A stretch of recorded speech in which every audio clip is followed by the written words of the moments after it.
This episode was pointless. Are we still in this season? Oh, and remind me never to invite Matt to have my back in a fight. Welcome to Showmance, guys, the only show on the internet doing deep dives on shows with no depth. Dives as deep as the never-ending quest to answer the age-old question, is Eddie gay?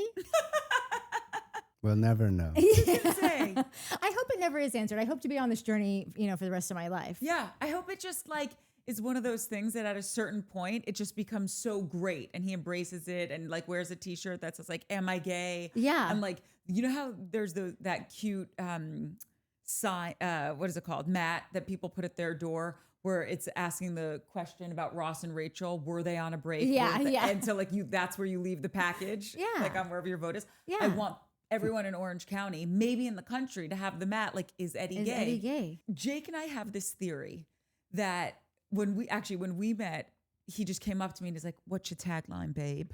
And I was like, oh God, I've been trying to think of this my whole life.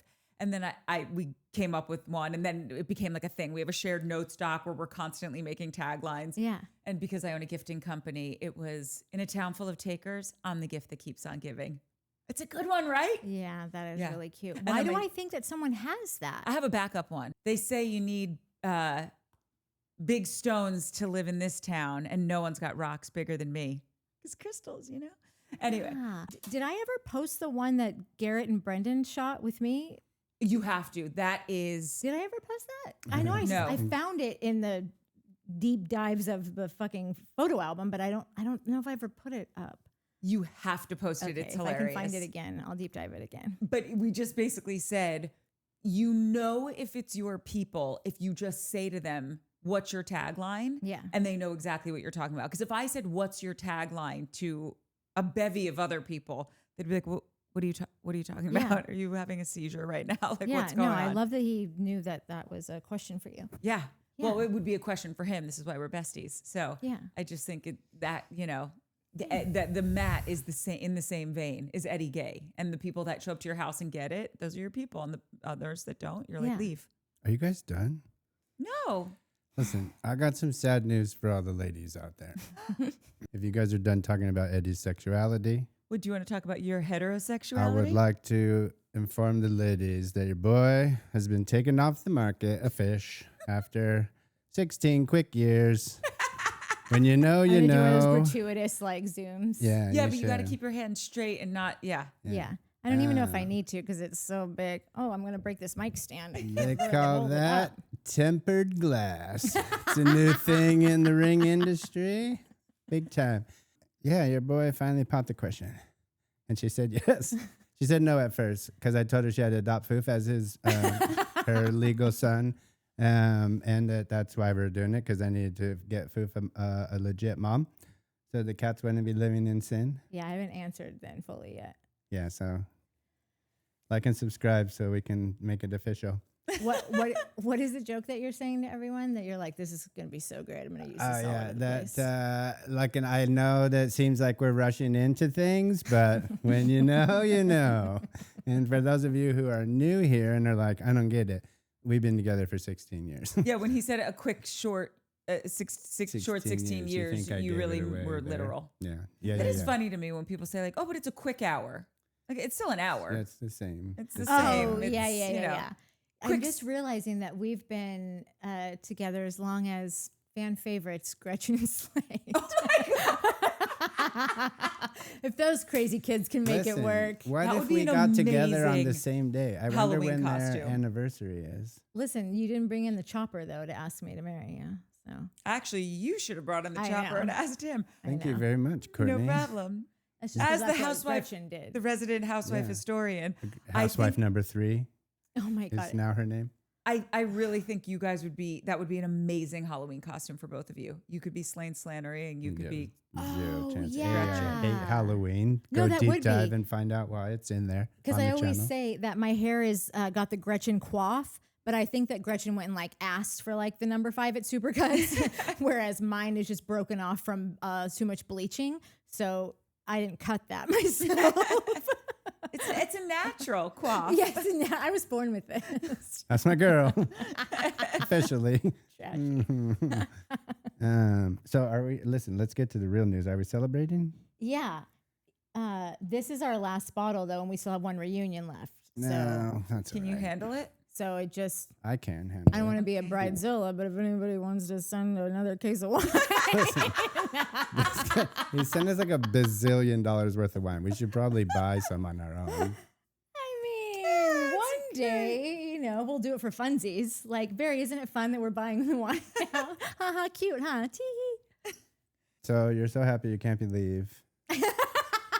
Yeah, I can't find the words Yeah. to tell you how great it was. Let me just tell you, listen, I just think that we had a responsibility as Parents of two? well as showcasters to have had a story, like a cool story as to how this went down, and You You- ruined that. I did. Yeah. Oh, okay.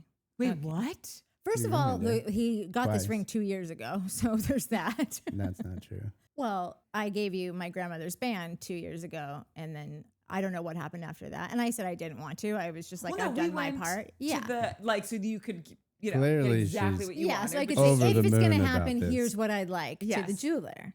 which is really smart. Yeah. And then what happened, Mike? Because you don't said know. you I said, ruined it apparently. Oh, come on, man. Natalie's not a big moments, like special occasions kind of person. Natalie is definitely a jewelry kind of person. This is So too. this has happened a few times where she's like, oh, and I'm the girl in there. Like, I want a wedding. I want a special moment.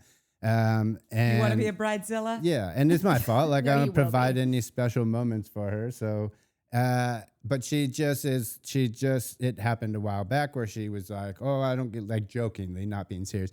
But like, I don't care. I just want my jewelry. I just want bling. Like, we don't have to go to the courthouse and and I just was like, okay. And then I had like so many ideas. I am a dude that get paralyzed by ideas and what's the best one and the best way to Analysis do it. paralysis. It's not that. I'll analyze all goddamn day. So it was all just, the one thing I wanted to do was really expensive. And then so it became like this, oh, do I spend money on this thing that she's going to be like, cool, how much money did you spend on this? And then it got to the point where it's been 16 years. So obviously, those of you who've been in a relationship that long, you know that you do a lot of waiting. So we were sitting on the couch on Friday. I was actually talking to Jasmine, who I work with. We were joking last week. I was like, oh, she popped off a couple weeks ago about like, oh, I almost went up and got the thing then and did it. And Jasmine and I were laughing. And I was like, if she pops off again, that's what she's going to like in a joking way. I think that was Thursday. And then Friday night, we do videos for our accountant. He came in the morning. We had a call with somebody about the show. Like his professional videos. We don't make a video. Hey, our accountant. I do when I send it. Yeah. No, that's a Checking client in. of ours. Yeah. This isn't our only job. All this glitz and glamour. Yeah. We were literally sitting on the couch, like just exhausted and probably had just eaten something. Like it was just a regular ass Friday night around here. I wasn't properly coiffed. I know that. Oh, no coiffed, nothing going on. And she starts popping off again about, oh, just want, like, again, joking, not serious, but just like in a funny way, like, I want I just want my bling. I want to like da-da-da. And I'm sitting there just like, dude. Holla if you hear me.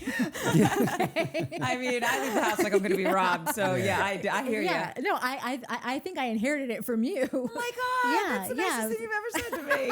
Wait, you can't drink. We have to toast I to know you how guys. I'm sniffing. Oh, okay. Okay. Wait, so finish your story before we toast. So she starts going and going, and I was like, man, if she's 30 more seconds, and I'm going to do. And so in my head, I'm just like going through all the like, all the ideas and the money and the like, dude, what are we doing? And I'm like, you know what? I'm kind of tired of, not tired, but like, I'm tired of waiting. I'm tired of, I've had this thing for a while. There hasn't been this perfect moment. Is there ever going to be a fucking perfect moment? I want it to be special. Is it ever going to be perfectly special? And so I just was like, you know what? Fuck it. And not fuck it in a bed, but like, we're doing this. Got up, Romantic. And she was like, "What are you doing?" And I'm like, "It's on." And she's like, "No, I'm ruining." You said, I'm ruining this whole thing, aren't I?" And I was like, "No, it's fine." And I I was put like, it's not fine, actually. She's like, "No, my hair's not. I haven't done it. Whatever." I haven't washed my hair. But I had I'm in my already like pajamas. pulled the drawer open to where it was. And The I was gear like, drawer, the camera gear drawer. That's where it's been I knew living. she wouldn't I look was in just there. gonna say. It's actually not. It was in another place forever, and I literally moved it 2 weeks ago because I needed the thing that it was in. But the thing that it was in was my toolbox with all my bike stuff in it. Never gonna open Never. that bad boy. Sorry, little one. Yeah. I mean, big one. Well, no. Trust me. I would go in there once a week and just like make sure it was still there. But it was in a bunch of soft stuff, so it was well taken care of. But and so yeah, I was like, nah, fuck it. In my head, just like we're gonna do this. And so I did, and I got down on one knee on the couch or on the floor, and apparently like gave her the ring, babbled for 5 minutes, and was like, "So you didn't say yes?" And she's like, "You haven't asked me yet." Yeah. And I yeah. was like, "Oh shit, all right." When I get hitched. Something No, like you said that. you want to. Will you? I said, "Will you marry me?" Oh, okay, yeah. But listen, and she said yes, and We're getting married, guys. No, as Shannon Fall made a comment earlier that I didn't comment back on because I just wanted you to tell the story and it not to be told to anyone in the comment section. And she said something about every time she hears someone talk about being married or about marriage, she hears the Princess Bride going, marriage. And like, I've been saying that all week, but I didn't want to say, I've been saying that all week too, for no reason at all. Marriage. Well, but she did promise me we don't have to go to the courthouse because we didn't get our special engagement day. So Yeah, wait. Are we doing like a wedding? What's our plan, Well, guys? Sure. no, she's gonna drag me down to the courthouse, and if we do, then I'm wearing a hoodie and shorts and flip flops No. as protest. No. As a protest. Can we listen. get to toast? Oh yeah. Okay. What? Do we have more things to say? I love you. Congratulations. Guys, I love you. Congratulations. Thank you so much. Thank you so much. Oh, what does a girl got to do to get a piece of jewelry? Only takes 16 years. People Me. keep asking, when are you getting married? I'm like, probably 16 years. That seems all right. We're not. Only really- more than Lucky that. number 32. Yeah. No, next year probably. Just knock it out. That's another thing. This is delish. Yeah, we gotta go get you a pretty dress. Oh, yeah. I'm going to get some of Shane's Ozempics first. You're gonna get what? I said I'm going to borrow some of Shane's Ozempics first. Oh yeah, it's in our fridge. You can have as much as you want. He can't see anyway. He won't know that it's gone. I He'll was be gonna shooting say. himself Apparently up. you lose your Thinking, eyesight. Yeah, no, I watched, and that will be perfect because by the time we do get married, then I'll be so old you won't be able to notice that I'm a grampy. Oh, I love this story about my mom and her husband. They both went and got their laser eye surgery on the same day, and both like literally the next day were like, "Huh," like didn't realize what the other one had looked like. Like probably both of them thought they were dealt a better hand. that is hilarious. Yeah, That's real really funny. great. Wait, is there anything else that you want to say about your love and impending nuptials, or do we Been get into this 16 shit years, show? Courtney. We've said all we need to say. I just I think hope not, because I you have just a lifetime together at yourself. We're almost dead. I think I just want to start off with a comment from Tiny Panther. Tamra is a narcissistic demon twat. I was gonna read that. Oh, you were. Dude, I wanted I to set laughed the for tone. 3 days. Let Yeah. everyone know why we're here. If you're new, first of all, if you're new, you're definitely not still here because you're like, Yeah, why do I care about these two Yeah, schmoes? who are these idiots? I might move this to the end because I am No, still. you gotta keep it at the top of the pops. We'll see. We'll see. It's exciting news. Yeah, nobody's gonna wait till the end. There's Yeah, like 7 exactly. people. But yeah, They're I gonna be just- like, "Oh my god, congratulations!" I just thought if you're just popping in, you might want to see like which team you're on, and I just want to put it out there that you should go if this isn't your your. Well, hold steez. on, not everybody, because Tim on Instagram is real mad that we don't like Tamra, because Tamra is his favorite from like an entertainment perspective. I can respect that, Tim. He was like, Oh, yeah, I cannot. I also enjoy entertainment. I don't enjoy like this twitch that I have now. Like that's new. yeah. Sorry, Tim. We still love you. So Tamra's a narcissistic demon twat. Her behavior towards Shannon and even Gretchen is diabolical. Everything is about her and only happening to her. If it happens to anyone else, she will drag them. I think Mike is correct in the fact that she loves to hurt people. That's the only part. That's why you wanted to read it. I thought Actually, I it was was just the going to read the narcissistic first demon part twat. of the demon twat. That's all I was going to read.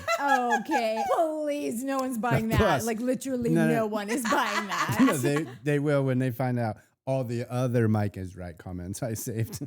Okay. We had a good. I think you have burner Me and the accounts. fam had a good week. This You need a week. Frank Drebin account. So you can go.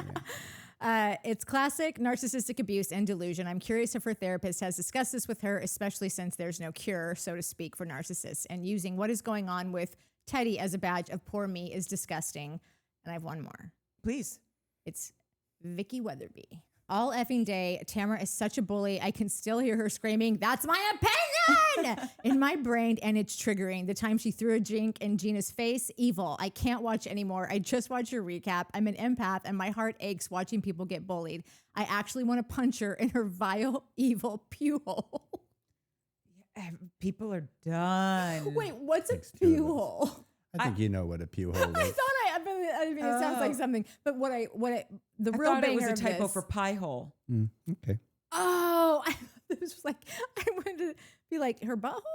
I You was want to gonna punch her in her think butthole? the other one. That's fine. I'll whatever you want to do is fine by me. But what I loved about this is that she didn't just like say it into the ether, and not letting just us know. And she added Tamra at the end of it. So maybe Tamra got a little ding notification. Oh, she added her. Yeah. Oh man. Look at Vicky came to play. And I Listen, respect Vicky that. don't mess around. No. Yeah. This wine tastes a little better as a fiance, more sophisticated. I feel like I have a more sophisticated palate now. Okay. You know? Great. I am walking, like I am making decisions now going, what would a woman do with this ring? Dude, Like the all kind of good. woman that wears this kind of ring would only answer this to this question. Oh wait, I love that. Yeah, or would only do, not do dishes, probably. Probably That's not true. do dishes. Yeah. I got home the other day and there's like just boxes, and she's like, a woman who wears this type of ring doesn't do cardboard boxes Oh honey, anymore. I made Yeah, you can do that. reservations Yeah, for exactly. dinner because this kind of woman doesn't cook. Mm. Although I will say I want a big fat honker and I love to cook. Oh, totally. But I don't want to clean it up. Yeah, no, I'm Yeah. good. I just need someone who really knows what they're doing. Yeah. Cleaning it up because I'm a You don't want to picky cook bitch. it up either. Well, that's for you, darling. You're welcome. Okay, so basically the top of this episode was like the whole Jen package, which lasted a very long time. The beginning of it was just talking about her friendship with Tamra Yeah. or lack thereof. Listen, I'm really happy for Jen that she seemed to have had a really good season. I'm so over Tamra with saying all of these seemingly false things about her. She didn't buy your used hair extensions and have them woven into her weave. Do you know what she did? She was at the hair salon. They were there. She put them up to her head and she was like, "Oh, I'm Tamra. Isn't that funny?" It would be like if I put on your engagement ring. I was like, "Oh, I'm Nat. Isn't that cute?" Yeah. That's what it was. It was just a jocular moment between what she thought was her and her friend. But this whole episode was like, Tamra, you did this. No, I didn't. You did X, Y, and Z. Yeah. No, that wasn't me. And or Tamra being like, well, you did this, and the person being like, I didn't, and here's my proof. Well, but you also did this. I didn't do that, and you went and did that thing. You invited me to that thing, and then that other thing that you did, that was you that did that. Yeah. Like just everything coming back is just whoosh right over her head. It's psychotic to Yeah. see her just be like not even deflect. She's not even being like, no, I didn't do that. It's just on to the next one, on to the next one, on to the next one, on to the next Yeah. one. It's the craziest shit I ever seen in my life. I honestly, this is maybe a dude thing, unless there's some ladies out there that are into MMA. I want to see them fight. Like there was in the beginning. Oh my God, she would. I want to see cream them. She would Tamra. crush her. Yeah, it would be awesome. I never thought of that. And at first I I'm don't like, know. I okay, think bro. it'd be a but good like, fight. no, I think agree. I think No, Jen Jen would is win because so Jen's strong. ripped, but Yeah. Tamra's scrappy, like Inland Empire. Oh, she'd be a girl. scratcher. No, but we got to Yeah, we got to probably. abide by the rules. Like There's Yeah, but no, there's This no is a rules for in street FIFA. MMA, you can't scratch. I'm just saying people who are interested in combat sports would also agree with me. But like, if and this, listen, I'm not saying fighting is right, but like, when I was a kid, if voices got that loud, we're fighting. Like that's a fight. We're not. That's a fight. Like you get to a certain level, it's tough, and then this level, oh fuck, all right, 3 p.m. bleachers. Yep, see you there. These girls need to fight. That needs to be the third episode of the reunion. One of them will pop an Tamra implant. grudge match. It's too dangerous. It just reminded me, and I don't have it because I had to. So I went into the, YouTube will take comments that like may or may not be too offensive, and like I only go in there like once every month or two, probably more like 2 months because I forget that it exists, and go in there and see like what's gotten trapped in there. And there was this one girl, and I wish I remembered her name. I don't remember it, even though I had to approve like 9 of them because she would just, every time someone would make a comment, she would go, just slap the bitch. As stated, slap the bitch. Can someone just slap this bitch? Like See my aforementioned point. Just so slap good. the bitch. So if you didn't see them in there before, you should now be able to find them all. I've released them from the dungeons of YouTube. That's funny because I saw them earlier and I was like, man, this lady's really trying to make a point. Yeah, no, it was a great point. You didn't let her make it? Oh my God. Tamra is watching her like every single accusation, where you live, where you work out, where you get your hair done, where you get your new boobs, where you The house. I mean, all of it. That's the best one. Yeah. You moved on my street 2 doors down. I didn't. Well, it was here. Well, it wasn't. I lived on this street. Well, there was a cul-de-sac. And it happened Also- twice. Did you live there? No. Everybody was just like, even Andy was like, what the fuck No, are I you took a talking screenshot about? of Andy's face going, like, just he had a Like great you smile on his just a face Yeah. that I'm going to lazy try person. to incorporate into Please the do. thumbnail. Dude. We'll see how it goes. She's such a The Looney world's Tune. thinnest argument. Yeah, Oh. if I were her in that moment, I would be so embarrassed of just getting like smackdown, Yeah. smackdown, smackdown, smackdown.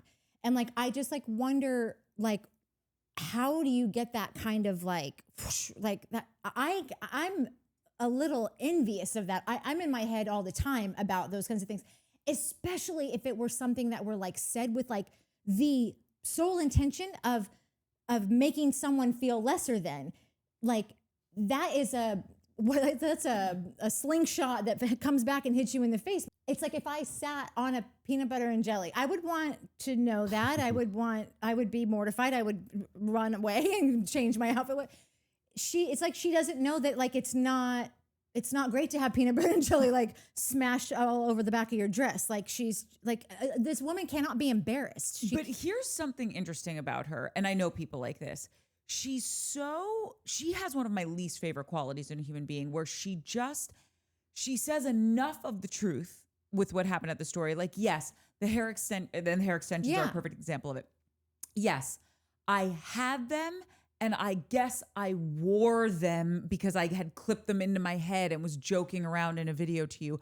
But no, I didn't wear your hair extensions. Yeah. It's like, clickbait. It's like Tamra is the human version of clickbait. Yeah. Oh, that's good. That's a Right? really good analogy, actually. Thank you. Yeah. And so I feel like when you do things like that, you start to get high on your own supply. You start to believe in telling the story, oh yeah.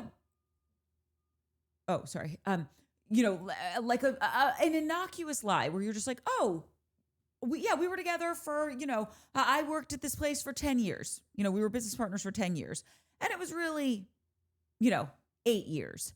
And then when you talk to the next person, you're like, yeah, it was over a decade. And then before you know it, you're saying like, oh yeah, no, God, we had 15 years together, right? Yeah. Working at that place, business partners. Yeah. And it's just because little by little you amp up the story to bolster up whatever your point you're trying to prove. And then all of a sudden, what are facts? What are those little finicky details that are just getting out, the little things that just float in and out of your life like snow, just getting in the way. Don't let the truth get in the way of a good story. That's Tamra Barney or whatever her name is, Tamra Judge. Yeah. And I feel like she does these little tweaks to all these stories and she has just enough of the truth in there that it's why it becomes confusing, and it's also why she really will believe Yeah. the bullshit. Yeah. Here's the thing, though. All the Housewives, but I'm just watching Orange County right now. They're, I'm sure it's like a real, like, eloquent quote that I won't remember properly, but like basically, people say like don't lie. Because it's too hard to keep track of all your lies, right? Eventually they'll catch up. It's too hard to juggle. Yeah. It just fess up. If you're going to do something, then take the consequences and, move on. Lying is just too difficult. This show is that on display, right? Because everybody's fucking lying. They're all lying about something. They're fibbing. They heard a thing that's not true. They don't know it's true, but they're going to say it like it's true. Like, it's all bullshit. And now we're 19 years into thousands of lies. And so nobody, like, I'm watching this thing and I'm like, I don't know who's real or fake or who's lying or who's not lying. And I feel myself crossing over into that, like, that's the plan. Confuse the hell out of everybody, and then nothing's real. Yeah. And when nothing's real, then nothing's good or bad or whatever, and you can get away with shit. Like, that's what this show is. It's the totally living, breathing embodiment of don't lie, because it's too hard to juggle your lies. It's too hard to keep track. This is what's happening now. No one can keep track of any of the lies. They're all stacking on top of each other. They've all done what you're like, oh, it's been Hoferth, my best friend. We've worked together finally for 20 years. He's been telling people that we've worked together for 20 years for the last 10 years. I can't stand when people, I'm sure Hoferth is He amazing. does it sweet, but like, but even when you're doing it in a sweet way, it's annoying because then when the 20 years comes along, it has no impact because you've been saying this is the 20 years. That's right. So we started working, he was on American Idol and I went on So You Think You Can Dance in 2005. And I went to him this year, I'm like, guess what this year is? He's like, what? I'm like, it's officially 20 years that we've been working together and been friends. And he's like, oh, yeah, I've been telling you it's 20 years. Da, da, da. So now he's like, what, 25 26 years, something like that? It's crazy. He's a crazy person. But that's what this show is. And then I'll save this for later because I had a lot of help from the show host this week about why we watch these shows. And I think I figured out what these shows are. Oh, yeah. I'm excited to hear your thoughts on what the show host said. To that end, as to what you're saying, I think there are some women on these shows, writ large, that are more honest than others. Yeah. I don't find Heather Dubrow to be a completely duplicitous person. Yeah, me neither. Do I think there's certain things that she wants to not put on TV? Absolutely. Showbiz, baby. Yeah, right. But like, I'm not mad at any of that. Yeah, if I were on the show, I was going to say, if I were on the TVs, I'd want to do the same. Yeah, I just made Mike spend another 30 minutes doing my single again. My shot. We have to change this whole thing because you guys are sitting improper. Okay. Well, that'll be next week. Yeah. Stay tuned. But point being is when Tamra brings up, this is why I can't feel bad for her when someone says like, oh, well, I've heard Eddie's gay. Because she's going after Jen saying, well, you've had 2 affairs because you were sleeping with the guy at your yoga studio. And it's like, if you think that your marriage is off limits, then so is everyone else's, because those are the rules of the game. But then you can't be pissed when someone says something about your marriage because you're sitting here taking pot shots at Jen. And Jen has been so incredibly honest. She said, I had an affair on Will with Ryan.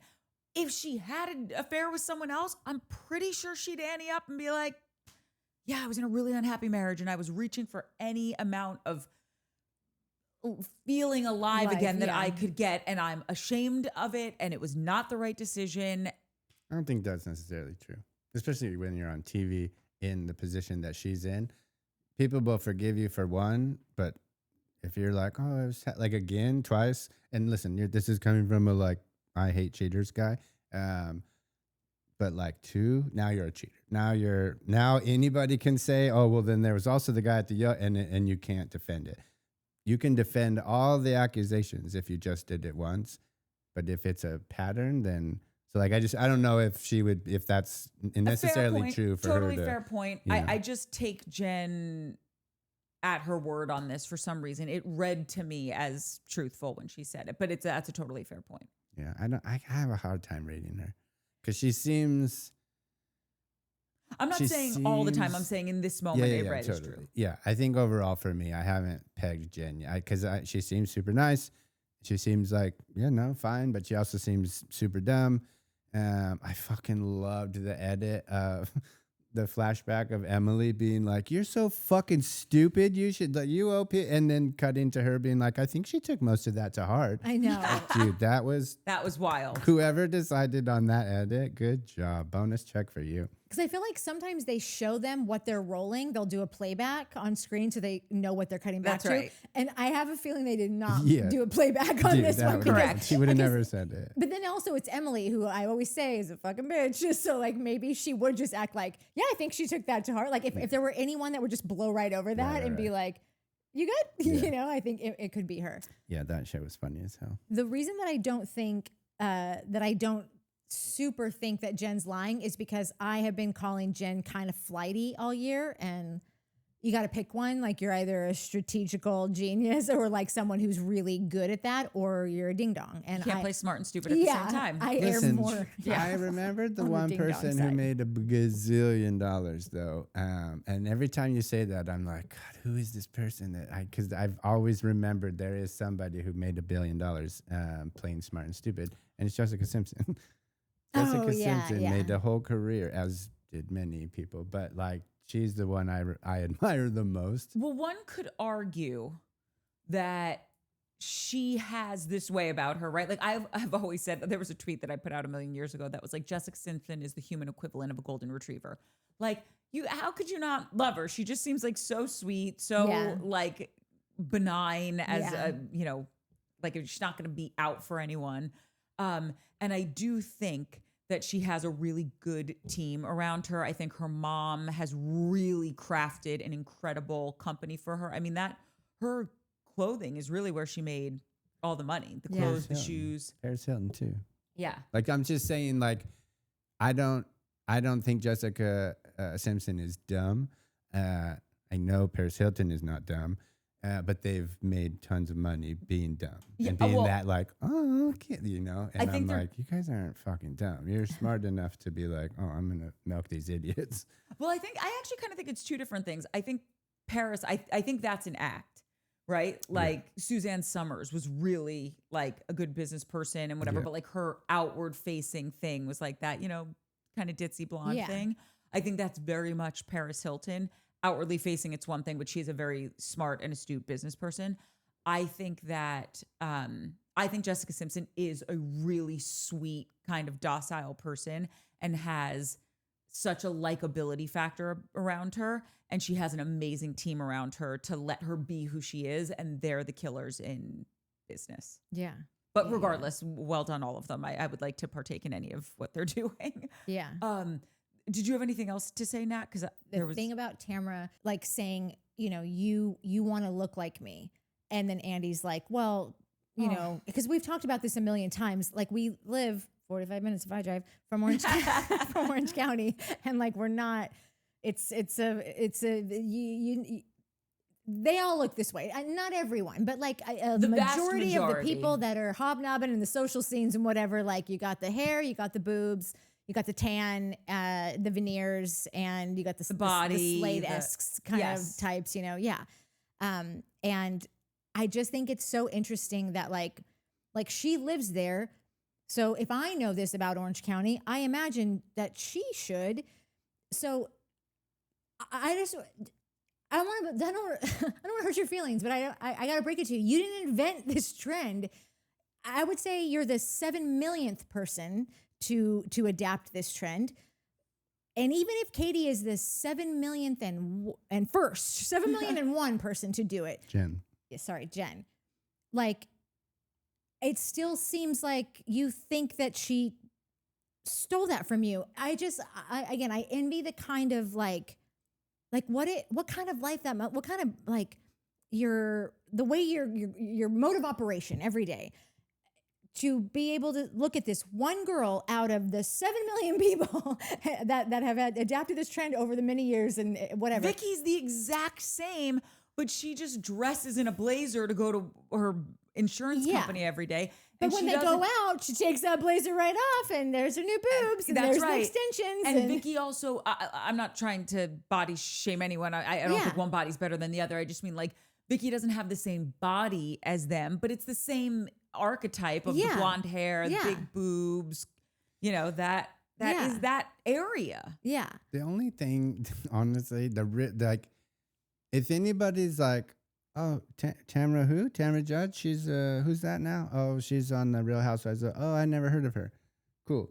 So Tamra Judge is a woman who put a picture of another woman who wasn't even fat out saying, look how fat she is. She just wants to be like me. That's why she got fit. Like, you're a woman shitting on another woman for being fat and getting fit. Like, what are we doing? Like, that picture I fucking see, I'm like, I'm banging that all day long. Like, that's not anymore a fat because you're a lady. fiance. That's it. My bad. Not like last week I would have. Yeah. But like that still, like, she looks fine, and it's that stupid top that she's wearing that makes her look weird. Her no but favors. that aside, like, what woman shits on another woman for being fat? We could stop this debate there. Yeah. The devil. That's who, the devil woman. But then is like, oh, she's fit. Like, she got out of that time in her life. She's fucking ripped now. She could bench press all you dumb hoes. And I invited her to get fit with me like, to go in this weightlifting show or whatever, the bodybuilding show. Like, it's just the shitting, like a chick shitting on another chick for being fat and then getting like fixing. Like, you shit on her for being fat, not right. But then she fixed it, according to you, you fat shamer. And you're going to shit on her for that too? Like, what are we doing here? You're just you're a piece of shit. That's all you are, is a piece of shit. Bitch. You're a total fucking bitch. You're the person that invites someone to your party, and then when they show up at 7 p.m. at the address that you gave to them on the turn invite, the sprinklers on. Yeah, you turn the sprinklers on and alert and start the neighborhood phone tree that there's a stalker outside. Yeah, totally. Like, oh, it's so horrible. Yeah, and I love that she said you are so insecure. She called her out for being insecure because the only people that look at all those things are the people that are thinking about it. Am I doing that? Are people thinking that about me? Yeah, but are so terrified of ever being considered that person. Like, I don't think about those things. Like, that would just go right over my head. You would have to tell me, like, this girl's getting a little close. It's a little weird. How long have you known? Like, you would really have to have a come to Jesus with me for me to ever think that anybody wanted anything that I had or was trying to do anything that I was doing or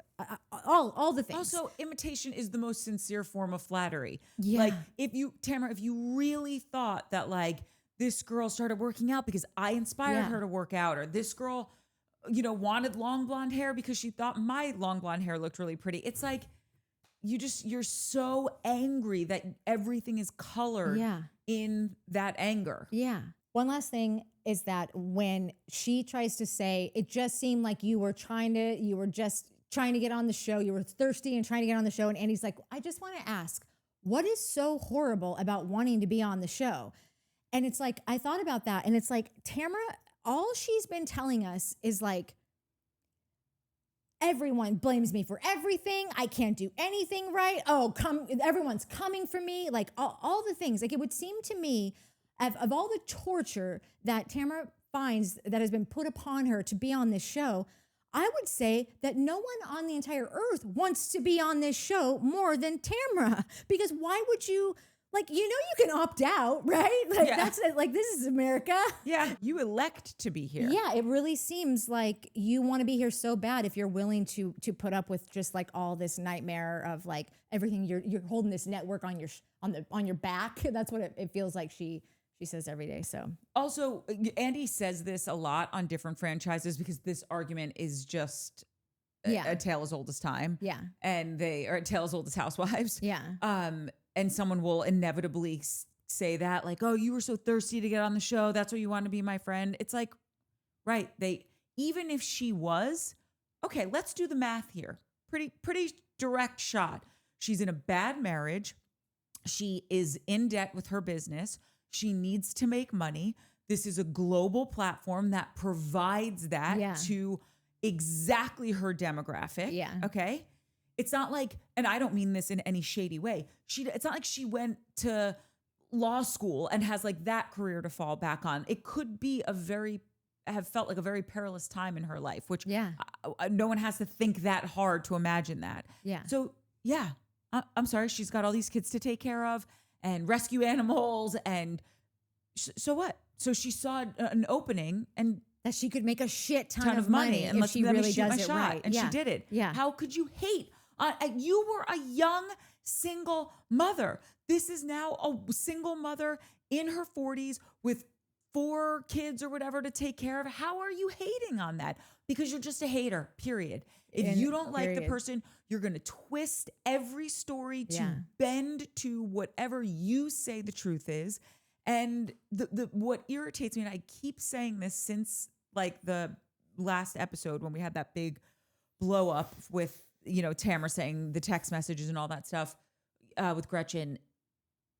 It's so infuriating because she's done all of this and she is so incredibly unlikable, and you really can't find anything to root for her, specifically this season, right? Oh my God, it's worse than it's. I mean, it's been a build, but like this is by far the worst I've ever seen, and I haven't seen all the seasons, but like I watched last season.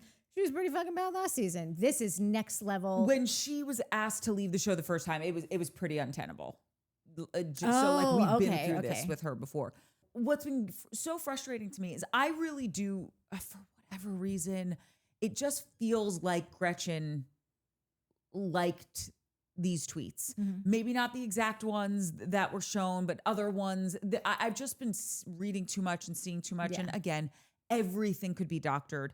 I don't know. I'm in Reddit threads and whatever.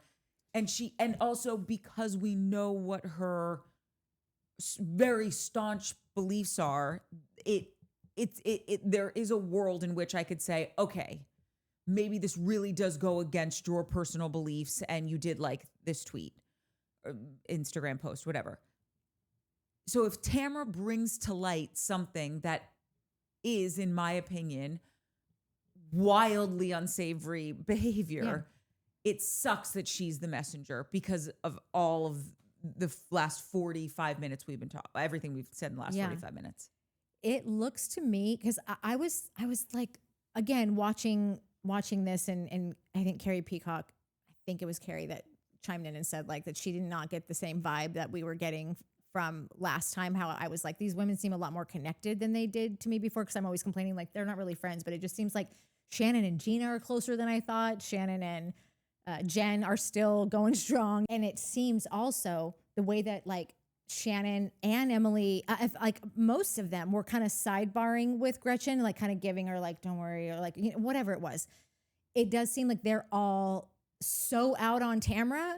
Either they're so out on Tamra or they just really like Gretchen. And like, I just didn't, this is a weird, God, this whole thing's weird. It's such a weird thing. And it's Truths for Peace for Freedom made a comment about the Jussie Smollett thing. Yeah, it was the a great Michael one. Jackson thing. And she was like, dude, there's 4 documentaries that you'll finish and you'll be like, oh my God, this guy was a full-blown diddler. And then tomorrow you'll go watch 4 different documentaries and you'll be like, no way, he's framed. Yeah. There's no way it happened. Like, and that is the world we live in, right? Like, everything, you can find anything you need to find now to support to support your narrative or find what you to support your narrative. So this is where I'm at with the Gretchen and the like. I'm like, okay, it does track, but it doesn't track because it's 2025. That's so psychotic. Like, that's such a move, you know what I mean? But it also totally tracks for Tamra to do something psycho. But then I go read comments and people are like, oh no, she's been doing this for years. Yeah. Like, this is not a secret. It's not new. And I'm like, okay, I can buy that. And then I think Jeanette Allen was like, if that's the case, like, this would have been out for, you don't hide that, right? And like, which was a great point. Also true. Like, I'm all over the place. Yeah. Like, I feel like a Looney Tune. I need to get some, I need to do some reconnaissance. Like, I feel like it's only a matter of time before I bump into Shannon at a Hollywood restaurant. Yeah. And when I do, I'm going to ask her. No, I feel like you will bump into so many of them that like Disheveled Spice. Oh, that was so great. That was this episode, right? Yeah. I thought I wrote it down. That has got to be forever her new name. Like, I don't think you can say the S word anymore. You have to say Disheveled Spice. It's so cute. what's the S word and who? What? The It was fuck? when they were in the wellness package that's coming up, where they were talking about like, oh, if I was a Spice Girl, I would be like Heather said, I would be Posh Spice, and someone else said another one, and they said Shannon's Disheveled Spice, Shannon would which be was so Disheveled cute. Spice, Yeah. dude. And then they did a little montage of her being Disheveled Spice. Yeah. It was so funny. I Adorbs. just thought that when you said Yeah. Shannon, like, yeah, that should be her name. The next little section, which we don't need to, spend 800 hours on because I don't think we have that much to talk about, but it was the whole Gina not really supporting Heather with the comedy stuff. And I love that, after she was being talked over, Andy did say, like, not for nothing, she does have like this great, Yeah. resume. And at the very end, I wish they caught this more. Yeah. Where 'cause Heather said, when you told me, Gina, you wanted to be a comedy writer, I was like, that's amazing. And when she said that, all I thought is, you got some set of stones, girl, to think that because everybody wants to be a writer. Everybody thinks they could write something. And people would call me all the time and they would say, I'm sure, obviously, we've all, Yeah, I'm like, right? Where they're just like, so I've got this idea. And I'm like, okay, before you start, what's the ending? Because everybody knows how it'll end. And I was talking to a gentleman, well, I guess maybe he should remain nameless, but he's a very successful TV writer, producer, whatever, the most successful that truly is out there. And I said to him, I was like, oh, I'm struggling with this thing for an ending. And he goes, yeah, that's why I say to anyone, I will give you I will trade you 10 good beginnings for one good ending, because that's how hard it is to like wrap it all up and make it make sense and whatever. Anyway, my point is, you have no experience in this world. You think because you've cracked a few jokes in your confessionals, because a few people in Orange County think you're funny or whatever. And I'm not trying to like be such a jerk. Maybe everyone on Instagram thinks you're, but like, how fucking dare you? She said, that's great. Go after it.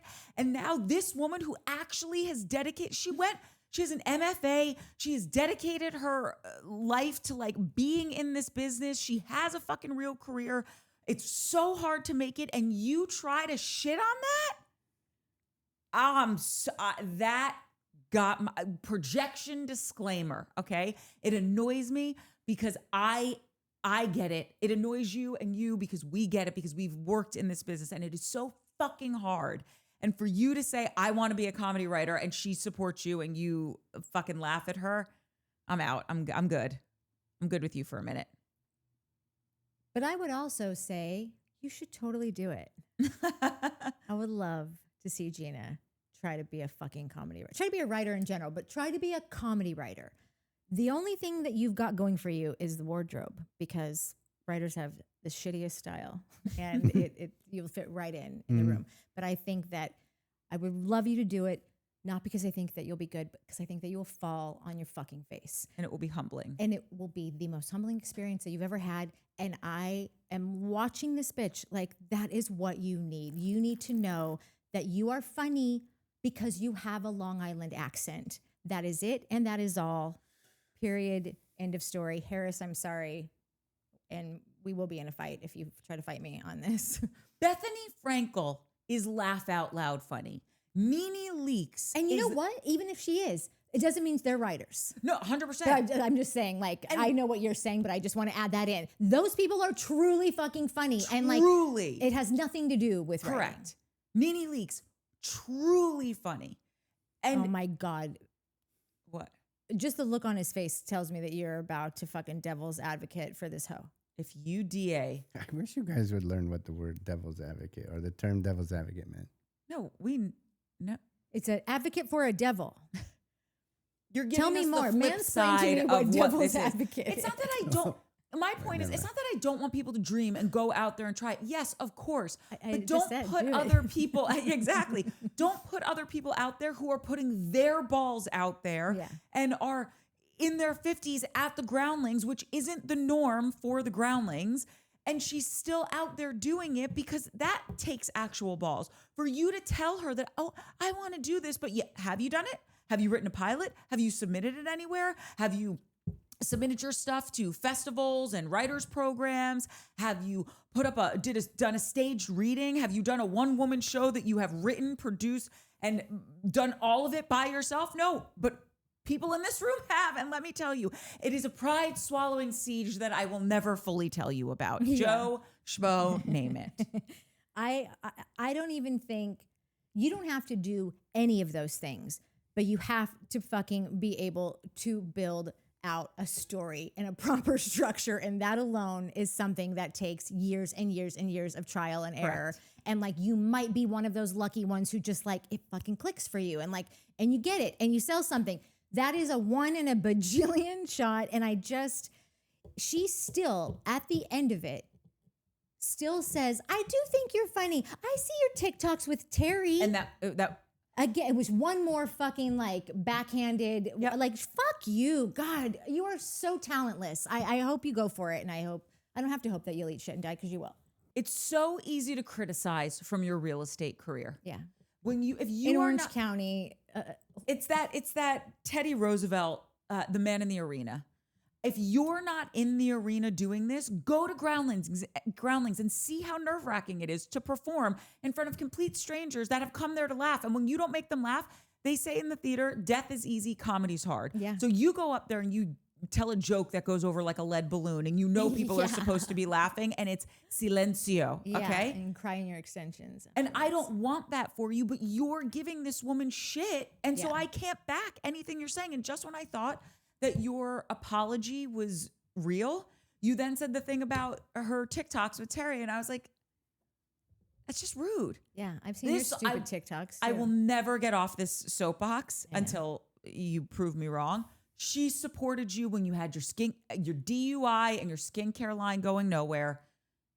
And you can't say to this woman who has had an actual career, long ass career, a show on CBS for 2 seasons, a 1 hour, okay?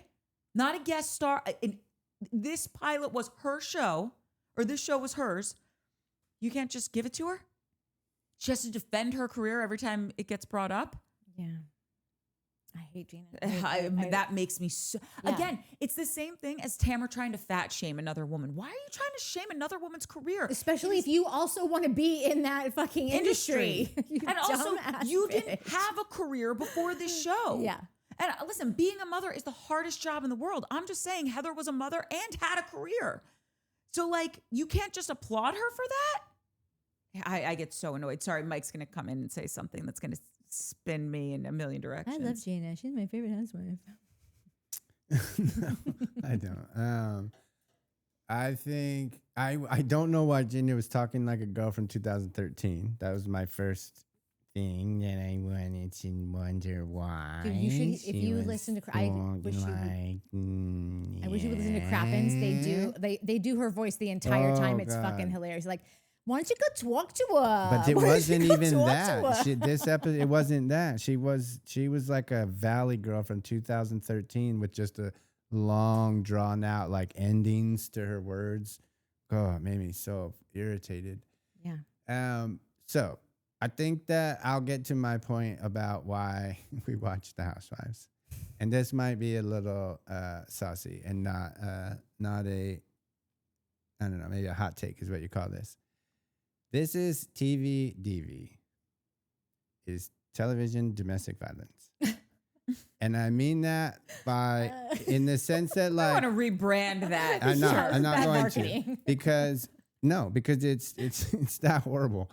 It's that time when like you wonder like, oh, why can't people escape domestic violence right away? Like you would think, oh, fucking day one, fuck you, I'm out, right? That's the logical thing to say, but it doesn't happen. Well, because tomorrow he's apologizing. He's never going to happen again. and I'm so sorry, and crying, and then it's great. It's the most amazing thing for a while, and then until it happens again, and then tomorrow, I can't, and there's work, and this is 17 episodes of getting your ass beat, and 3 episodes of I'm so sorry, it'll never happen again. That's all this reunion is bringing up all the bullshit and everybody being like, you're right. I acknowledge that. I'm really sorry. You know what? I didn't think about it that way. I'm totally sorry. Yeah, I am. I apologize. I just was having a hard. So that's all we're doing. I even find myself being like, okay, I'll let it slide. Yeah, we'll go to dinner. We'll go to dinner. It's fine. I'll put some more makeup on. Like, it's, and I get it. Like it's a dumb TV show, and it's stupid to make the metaphor for that. But that's what I thought of. I'm like, it's that. Yeah. You fucking smacked me around all year. I didn't change the channel. I kept coming back. And now I'm here, episode 2 of the finale, watching everybody apologize to each other and be okay with it so that we can milk another fucking weekend of getting our ass beat next year. And that's why we watch. Well, in the great words of J-Lo, you can stay here and get your ass beat, or you could stay here and get your ass beat. That's reality TV. It's the J-Lo theory. I mean, not J-Lo, Wow. The next segment of Substance is when we're at our lunch break and Shannon and Jen are talking, and then Katie, and that was wild. That was really wild. So basically, Matt shows up and he's with Katie, and they're just saying all the stuff that has gone on, and Katie's very upset. And then Great fiance. I'm new. It's been 3 days. No, he also just said now that he's engaged, he's going to do less. Yeah. Put in the work already. When I said something about like just wanting a small wedding, or just get in and out, or just do something really nice, but then it's just like one day and it's just a small group. But he said, I just really want to be celebrated. I don't think I said celebrated. He said I just really want. I just Listen, always it wasn't wanted far that day off. where people just really wait on you. No, You almost had red wine all over the new chairs. I hope you. What's that? Not fine. Scotch guard them. Hope you Scotch guarded these bitches. No, I don't. I wish I could remember the word. He was like make a big hubbub about me. Yeah. Or something.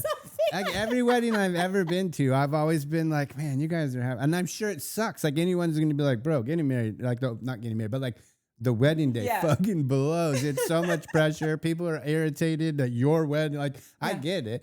But I also am like, the bride and groom just get pampered, and everyone's like, oh, you're the best. And like, Really want to be pampered. I want to get my groom pampering on. I want my little bridesmaid. Well, it's going to happen. I get my little room where we get ready and take our pictures and stuff.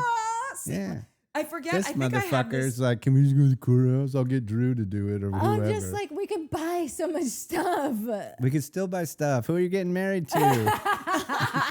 Fucking buy stuff. I got no problems buying stuff. That's the problem. You got no problem buying stuff. This is why she's like, that's why we can't have a wedding. We buy too much stuff. When I was in college to graduate, because I was in she doesn't have an MFA. She has a BFA, Heather. Sorry. I was in a BFA program also. And so you have to do like a performance-based thesis. And so my comedic contemporary monologue was this chick. She only shows up once in the play, but it's fucking incredible. Like I did this monologue in front of like legit like Oscar nominated actors, and they came up to me. They're like, first of all, I haven't laughed that hard, and I can't tell you how long. And they just said really nice things. I was pampered, Mike. I was celebrated. Jealous. But it was so great because it was this woman who had been to so many other fucking weddings for other people that she decided to go to the bridal registry and register for herself, because she was throwing a shower for herself. And she's like, listen, if it doesn't work, I don't have to return anything. Like, it's such a bag of bullshit that like, I need candlesticks, because my grandmother told me the day I got married, I was going to get her candlesticks, and I didn't get married, but my cousin Kim did. And now she has my fucking candlesticks. So put me down for 2 pairs of candlesticks and matching towels and a steak knife and luggage. And why the fuck do you get all this shit? Like you found the love of your life. You're going to file jointly. It's insane. why are people that are now going to have a joint income Giving gifts. getting gifts. Like, so you're well, okay. We don't have a joint. Pampering. That's I why. thought you were trying to be like, you don't work. Well, yeah, I should be getting gifts, which is why I want to get married. They should all just say to Mike from whoever. By the way, just beware. If I never meet anyone or get married, I am gonna throw myself my Yes, own like something. Carrie did when she asked Yes, for like with the Manolo shoes. Blahniks. Yeah. Yeah, she had to take off her shoes to go Yeah. in. That's exactly right. Oh, Anyway, I love that. Okay, so what was so fascinatudo to me about this is when Jen said Ryan's bringing this guy to prison to do his sentence, do his time.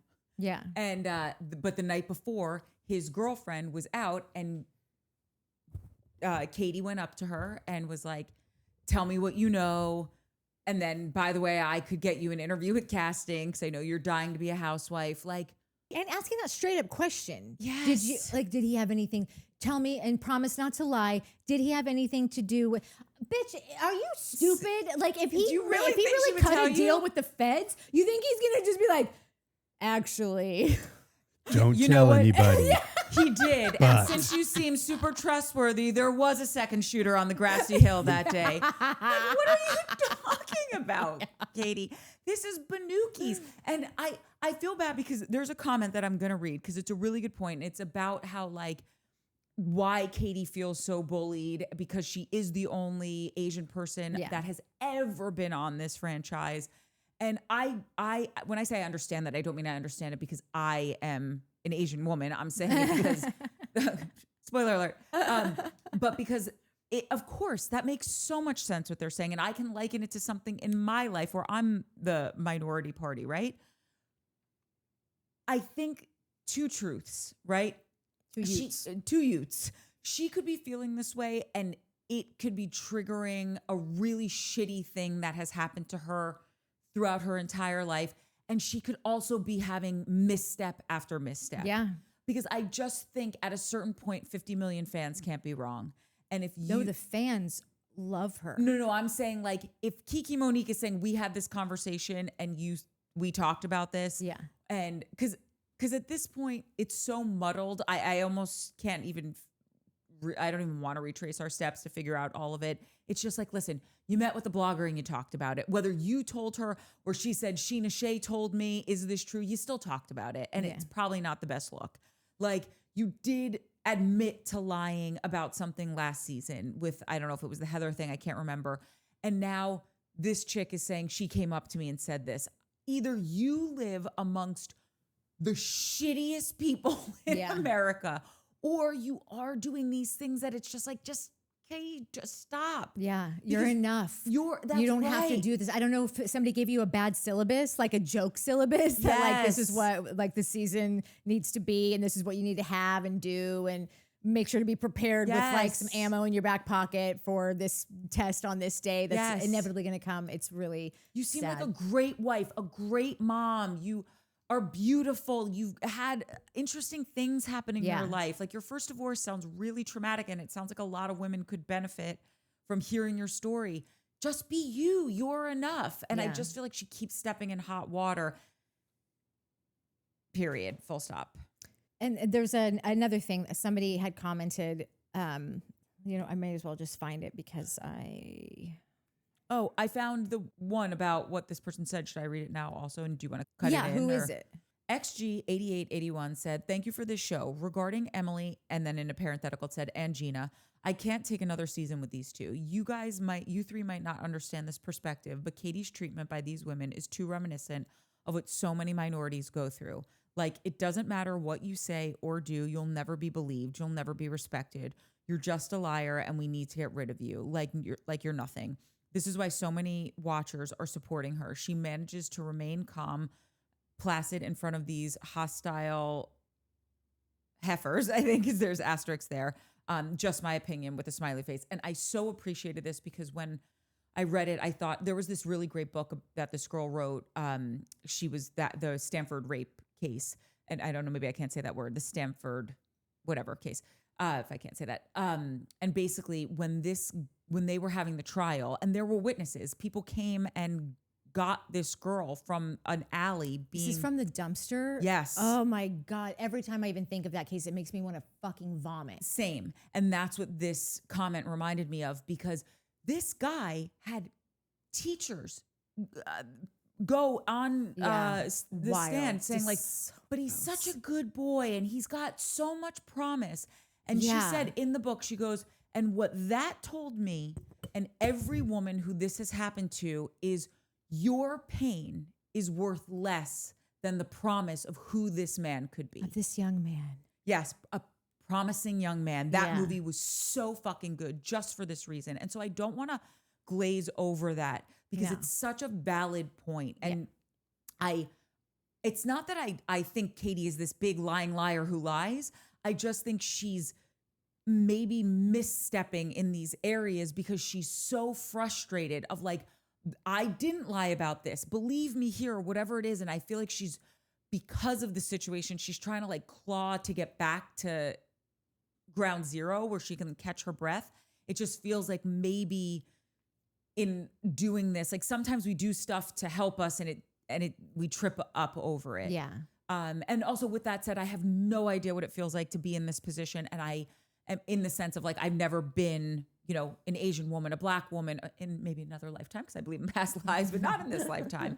And my heart breaks for her, because I have been a woman who hasn't been, not that, thank God I haven't had something, you know, like what we were just talking about happen to me, but like you've been in a situation where like, oh, you're just a girl, like we don't need to listen to you, believe you, whatever. And I don't ever want anyone feeling that way. And so it's a real shitty situation all the way around. So I've read a lot of comments like that people, and they've all have that same thing going. I'm just a fucking white idiot that doesn't ever know how to put words together that make any sense. And then sometimes I get frustrated and say like, I still feel how I feel. I don't know what to tell you, you know, but like, I still feel how I feel. I don't know what to tell you. Like I live in a fucking Los Angeles. I'm not going to be so stupid to say something like, I don't see color. I obviously fucking see color. I'm not a total moron in that way. But like, I get to live in a place where like, you've just never been at a loss for more than just dum-dums that look like me, you know, like it really is. I have loved watching Katie so much. I know that some people, like, we're such a new channel. I mean, we're still like, people are coming new every day, you know, get a new sub. And so I don't expect that everybody has watched everything. But we really did a deep dive on Katie at the beginning. And like, I don't remember like what the group take was, but I know that I was like, because I was so disgusted by all these women that I was like, I don't give a shit. Whatever she did, I don't care. I'd way rather have her than anyone else. And I honestly, I still believe that, even though I think she has a problem with the truth. Like I think you said something I she has an interesting relationship with factual truth or something like that. I can't remember how I put it, but I just was like, I think this is how I said it. Because last season was the first time, you know, when they say there's only one shot to make a first impression. Yeah. Last season was her first season, and she admitted to lying about something that was going to make someone else look shitty. And I can't remember what it is. I think it was the Heather thing with the paparazzi. You know what I'm talking about? Oh yeah. Yeah. And good on you, Katie, for admitting that. It's the same reason why we got on like Team Bronwyn this season, because on Salt Lake, because she did say, she's like, I lied about the necklace. I wanted to be cool. It was shitty of me. I shouldn't have done it. Right? Yeah. I think for whatever, because now this season, if Bronwyn had another season of like from jump being accused of lying about something, I think we may have had the same experience with her. But because we didn't get there wasn't a beat taken where we just got to see Katie being Katie at home. It was just all from jump. It was naked, wasted. Kiki Monique, all of this stuff. It was like, I'm kicked out of the group. I've failed the lie detector. I'm at home crying. I'm not allowed to go on the trips. Like it was a shit show. It was a total shit show. And I hate all those other women. So like, this is really like, if you've watched even one episode of this, of Showmance, and like, you will know that all I care about is that they are rich and have cool shit. And Katie has way cooler shit and a way cooler husband and way cooler stuff and kids and a life that like I aspire to have, you know, like that's what a housewife needs to be for me, is rich and pretty. Okay. Like I'm, she is beautiful. She is beautiful. And God, that body, it's sick. Yeah, like it's so good. And then, so I think I was trying, so I got, I have a comment from, her name is Andrea Roberson. When I watched the discussion, what stood out wasn't just what was said about Katie, but how the group decided who belongs and who doesn't. It doesn't really feel like a reaction to what she did as much as a way to protect the group's comfort. Totally agree. Totally agree with yes, that. I can agree with that. Yeah, also. they just like, they don't like newbies. They don't want, they've already like figured out how like you're in on the thing, right? Okay, like they don't trust her. Yeah, they don't something trust like her. that. Yeah, exactly. The kind of thing that happens when someone's difference unsettles what you feel, what feels familiar. Yes, in that all these women know the game and they know they've already made their sort of alliances and made their pacts that we don't film each other, we don't record each other, we don't do this, we like, you know, whatever. And then she says, when you said she seemed, quote, more trustworthy, unquote, because of who her partner is, that showed how often people trust someone more when they're close to power or privilege. That's not real accountability. That's drawing lines to keep certain people out while calling it fairness. What's missing here is a real deep dive into how those same lines of belonging and exclusion show up in your own conversations about Katie. Katie, or anyone in her position, ends up isolated twice, once by the group and again by the silence of those analyzing it. And I'm just going to say this. I had no idea who Matt Janella was. I thought he was some nerd rich husband with glasses and took care of all of her kids, seemed to be like an immediate father to her family of kids that were once not hers. And she's on the streets. Like, I think she was without a home for a bit. Yeah. And this guy seems to have, it's a fairy tale fucking princess story. Yes. I did not know who Matt Janella was until you said that guy is on the Golf Channel. So I get how this would look because not everyone has watched all these episodes, but like if you would have watched that, we did do a deep dive on Katie. I was her biggest fan. I'm still rooting for her. I didn't know you brought up Matt, so I just thought this guy doesn't seem like he gets in the weeds. It wasn't about power at all. So I really feel like, I don't mean to sound so defensive, but like I just did not know that. And yeah, it's in the no episode. idea. You'll see it in real time, me finding out that this guy is anyone aside from some dork who took in this girl and her kids. So yeah, we are not well, he is, but Nat and I are not sports people around here, so he's certainly not golf. We go certainly to not Dodger games anything. and we go to Laker games and we call it a day. Oh yeah, I do love baseball. And yeah, we love Los Angeles sports. Yeah. So I just wanted to say we did do a deep dive because she mentioned this needs a deep dive. We did it. We get it. We truly do. I know I look how I look, so you might think that I don't, but I really do get it. And I'm really hoping for the best for Katie, but I got a feeling it's not going to shake out the way that we had hoped. And I'll still like her more than the other ones, even if it does. I'm just saying. And I have to say, I don't, this is going to sound terrible, but I don't hope she stays on the show because the show is not changing. And I think it's not the best like spot for her because I think it's breaking her heart and that sucks. Do you know what I mean? Like if the show changed and people listened to each other and like wanted to have conversations and wanted to really thoughtfully get down to things, then Katie would be amazing on the show. Yeah. I also think that like I say this all the time, two truths. Like I could like Katie as a person. I could think, like I said, she seems like an amazing wife, a great mom, all of these things, right? But I don't know. There are women that join the cast having nothing to do with, you know, what their cultural background is or their ethnic background is, that are just not necessarily built to be a housewife. And that's not a dig, and that's also not a compliment. It's like, I remember Cindy Barstow, it to me is the worst housewife that was ever hired. She was hired back in the New York days after Bethany left, and just awful. And she was a tried and true New Yorker, friends with, very successful, but she was not cut out for this show. And I'm just wondering, I don't know, is Katie, like, I don't think I have the nervous system for this show. I don't think I would be good on this show. No, but that's what I'm saying.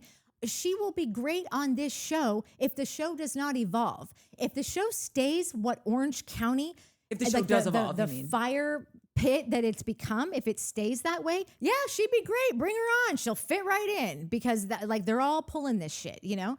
But if it does evolve, which I would hope for it to, then she wouldn't. And Wait, I don't understand what you mean. You're saying if the show doesn't evolve, Katie would be good on it? yes, because it looks like she's doing what they're all doing.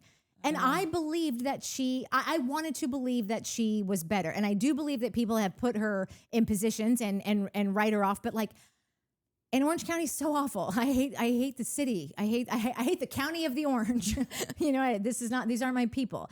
But if this is a show born of this specific place, I think. And I mean, many of the franchises are dumpster fires, but this one really is taking the In cake. fuego. Yeah. And I also want to be clear about something. I'm not saying, oh my God, Katie, you're this terrible person. Why did you do this to poor, sweet little Gretchen? No, I think Gretchen is a whole basket of problems all unto herself. I think Gretchen is lying. I think Gretchen is lying far more than Katie ever lied. So it's not like I'm taking one side over the other, thinking that there's this basket of well-behaved women and then Katie is on the outside of that sphere or that group clique of girls because she's bad and has told lies. I think, unfortunately, she doesn't know how to play the game where, like, Tamra's lying left, right, and center. But for whatever reason, she's just playing the dirty game better. Yeah. And she is the villain, and that's the difference. Sorry, Katie doesn't want to be the villain. Right. Tamra's happy to be the villain. Yeah. Resident Tin Hatter, always. So this will come as no shock. But if the way that this entire thing has played out, and you said it perfectly about, you know, just throw a bunch of shit. Nobody really knows what's going on. And if everyone's confused, everyone's riled up. If I thought that these women had, aside from Heather Dubrow, had an inkling of like acting talents, I would truly believe that the best like explanation of how this entire season has gone is that Gretchen, she said something she shouldn't have said, and the show had to do some like, you were not supposed to say that. You signed an NDA all these years ago. Like, we didn't know that you said this at a restaurant. We would not have brought you back, but here we are. And now it's time for damage control, or you're going to owe the show $500,000 because that's what's in the NDA. You're going to have to pay back the money plus, you know, whatever like that, because the way all of the different things, like, did you hear Katie didn't say this? Like, she didn't say, it wasn't under her breath, but like they had to caption it because she kind of just like said it while everyone was screaming about other things. But she goes, and I never said roofied.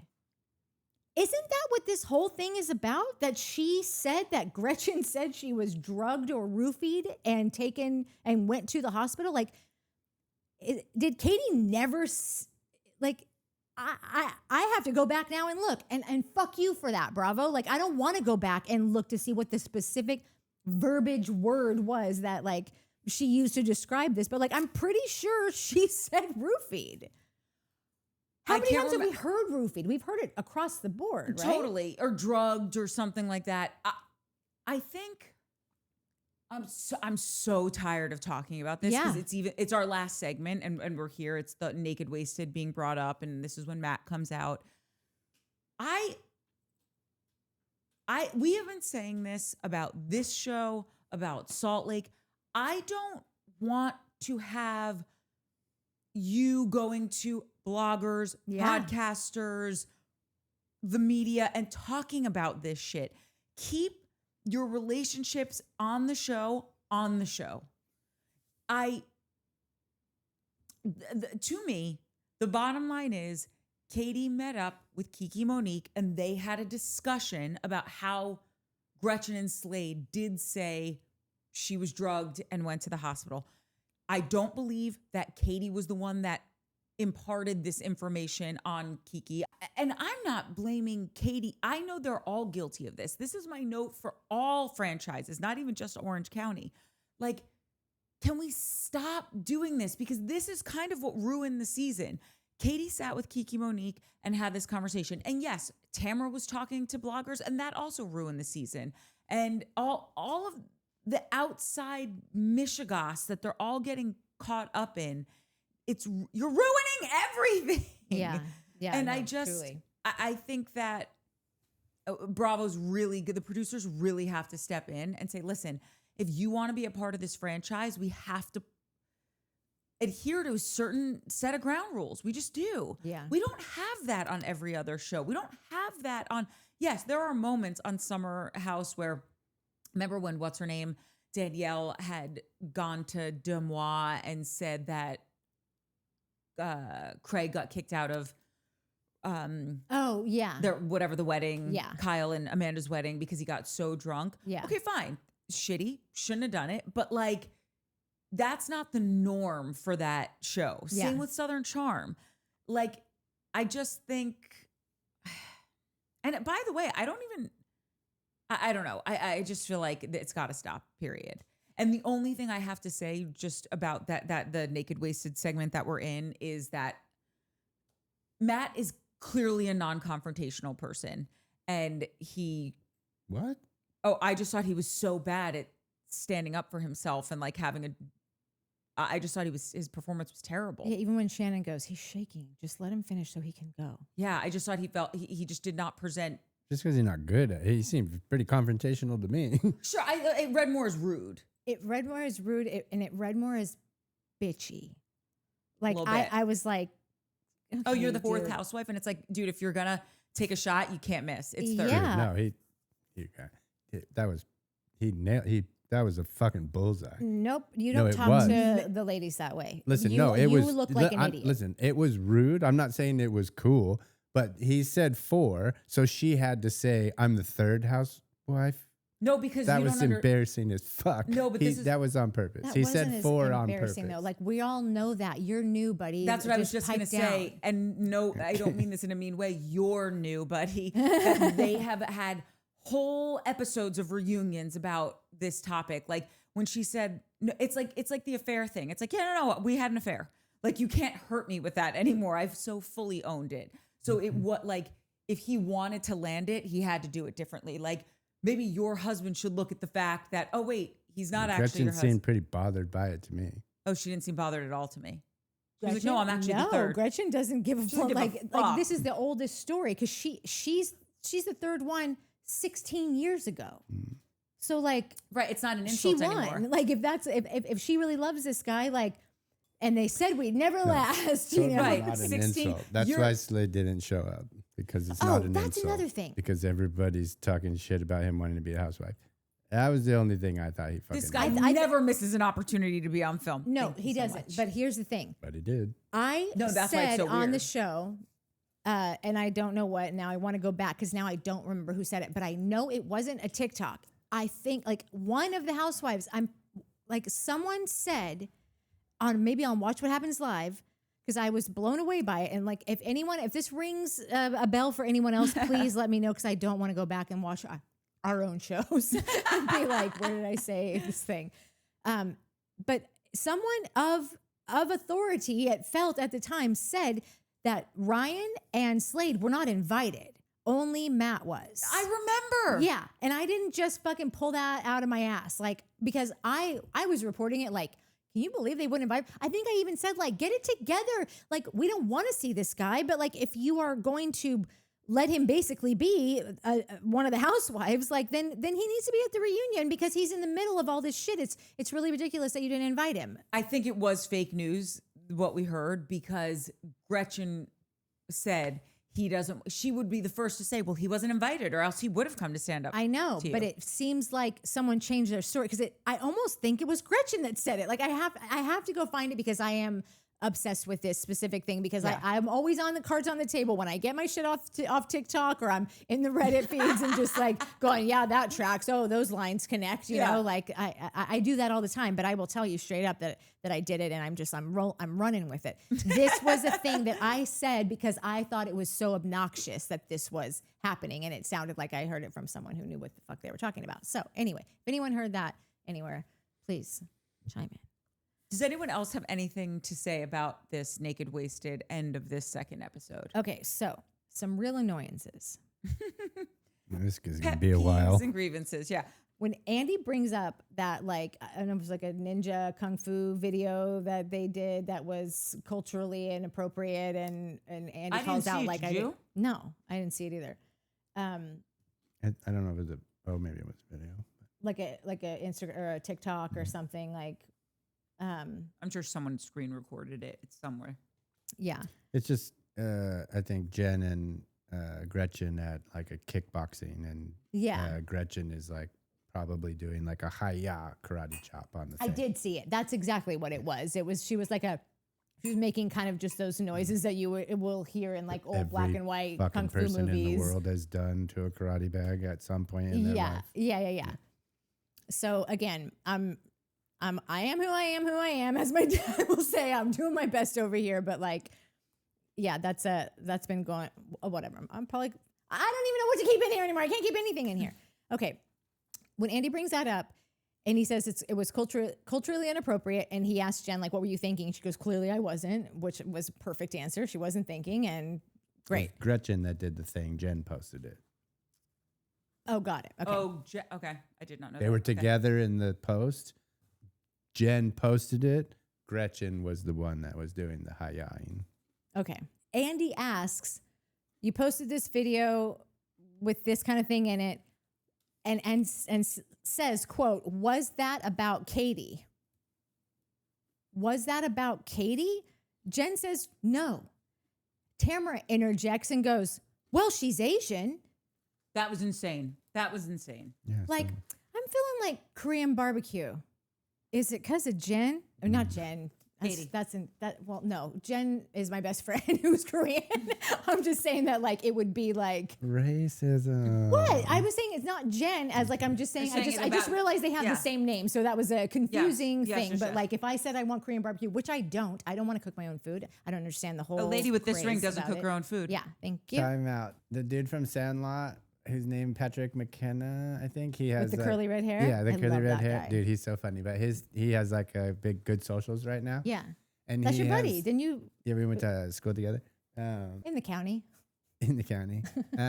But he has a new TikTok the other day where he's with his buddies and he's like, I hear the chef at this place is really good. And it cuts to his buddies and they're like, it's Korean barbecue. And it cuts back to him and he's doing it. Ew. I love that shit. I like it when he does the dance ones. Yeah, he does it good too. So fuck you, Tamra. God, you're so dumb. Yeah, that. Okay, the other thing is Can I ask a really dumb question that Yeah. I could get canceled for, but good thing nobody knows who I am? Is it I did not see the video. I'm just assuming that the video was exactly what you said. They were at like a martial arts class. hi, like that kind of like just like Oh. There was hi-ya, hi- multiples. That's yeah. I was feel it like it was multiples? it was like they were doing moves and going like have a high pitch. Yeah. Whatever you've Oh, seen it wasn't in all just black like and one white. swift move, like hi, yeah, or whatever the I chop. feel like it was maybe a couple few, like but like very.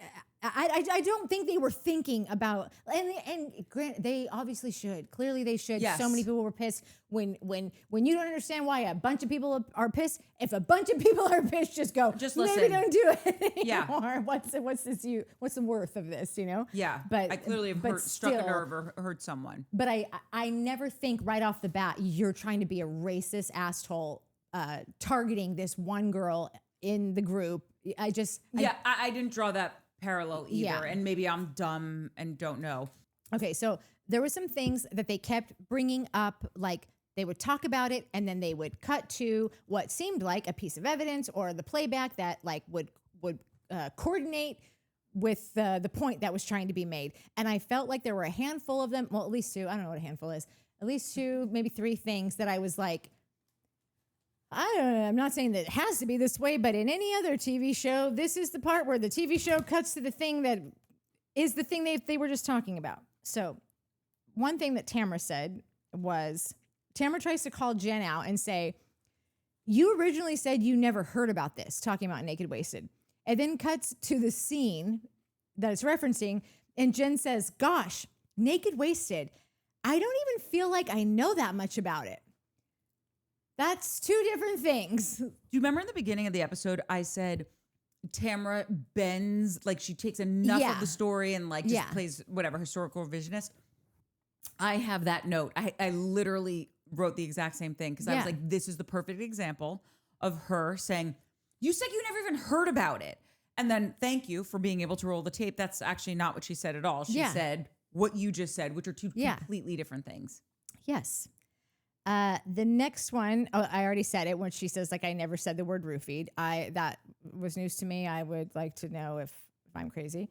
And then again, two truths. You could be crazy and she could have not said it. Just kidding. Yeah. And then what makes me question Matt, honestly, with everything that Matt says, I either think that he's taking low blows to a group of women, which like I just think like this has been on for 20 years, they've talked about it at every reunion, that dudes need to stay out of the way and deal with the husbands and not. And I get like, oh well, these other two didn't show up. Well, then you don't show up either. Like this is the rules. Like nothing good will come for Matt Janella for his performance tonight. Like as far as like nothing. This is a women's show. Like just stay out of the kitchen, okay? I wonder if he knew. I meant like it's hot in here. Stay out of the kitchen. I do wonder if he knew that none of the other dudes were coming. I would imagine he would. This was if anything, you went backwards from being on this because you were just kind of like this great, like, aw shucks kind of husband. And I get that it maybe felt to you that you were standing up for your wife. It didn't, to me, read that way. It read that you were very uncomfortable, very nervous. In on it. You were a key player. It seemed like you were all up in the business. Yeah. You know who has figured this out? The men from Jersey. They early on were like, that's all right. Yeah, they really fucking figured it out early, and they're like, and a new one will come and they'll be like, here's what you do, and you don't even need to tell them, it's in the water. And what's funny about it? See, those dudes figured that out 3,000 years ago in Sicily when they were getting smacked by their fucking wives. And you never rat on your friends. Dude, and you know, that's pretty much it. Yeah, and you don't eat jarred marinara. You kiss your mother with that mouth? But what's funny is that they would actually have the most carte blanche to do it because they are literally a part of the show. They are. I feel like they get paid. And we're the better for it. Yeah. It's good stuff over there. God, I miss Frank Catania. I know. Okay, I'm only on season 13. I just started 13. So Jersey? Yeah. But you haven't met Frank Catania yet? No. Of course I've met him. But right now, all I know is that Dolores has a new boo, which of course I saw today. She got engaged. Dolores. Me and Dolo engaged. Yes. We've been waiting 1,000,000 years for this. Yes. The longer you wait, the better it gets. Yeah. Her and Paulie. She got herself an Irishman. Yeah. Remember when she went to Ireland and she was like, there was nothing I could eat there.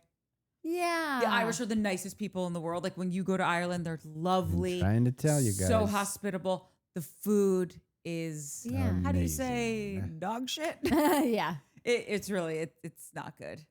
Unless you want like a fried sausage, fried potato, and fried egg. I like those, and I like a shepherd's pie. I also like to be able to button my pantaloons. Only because we're on camera. Is keep the pants unbuttoned. Oh God, you're already married. You're already engaged. Pants are buttoned. So I basically, where I'm at with Frank Catania is that he's feeling a little pushed out, you know, because he was real up in the mix. And so don't tell me anything, but like that's where I'll let you know you're going to see some man tears, and it's great. Oh God, I love it. You know, him and Brittany are together. Frank has had a girlfriend the whole time. Oh, well, I haven't met her yet.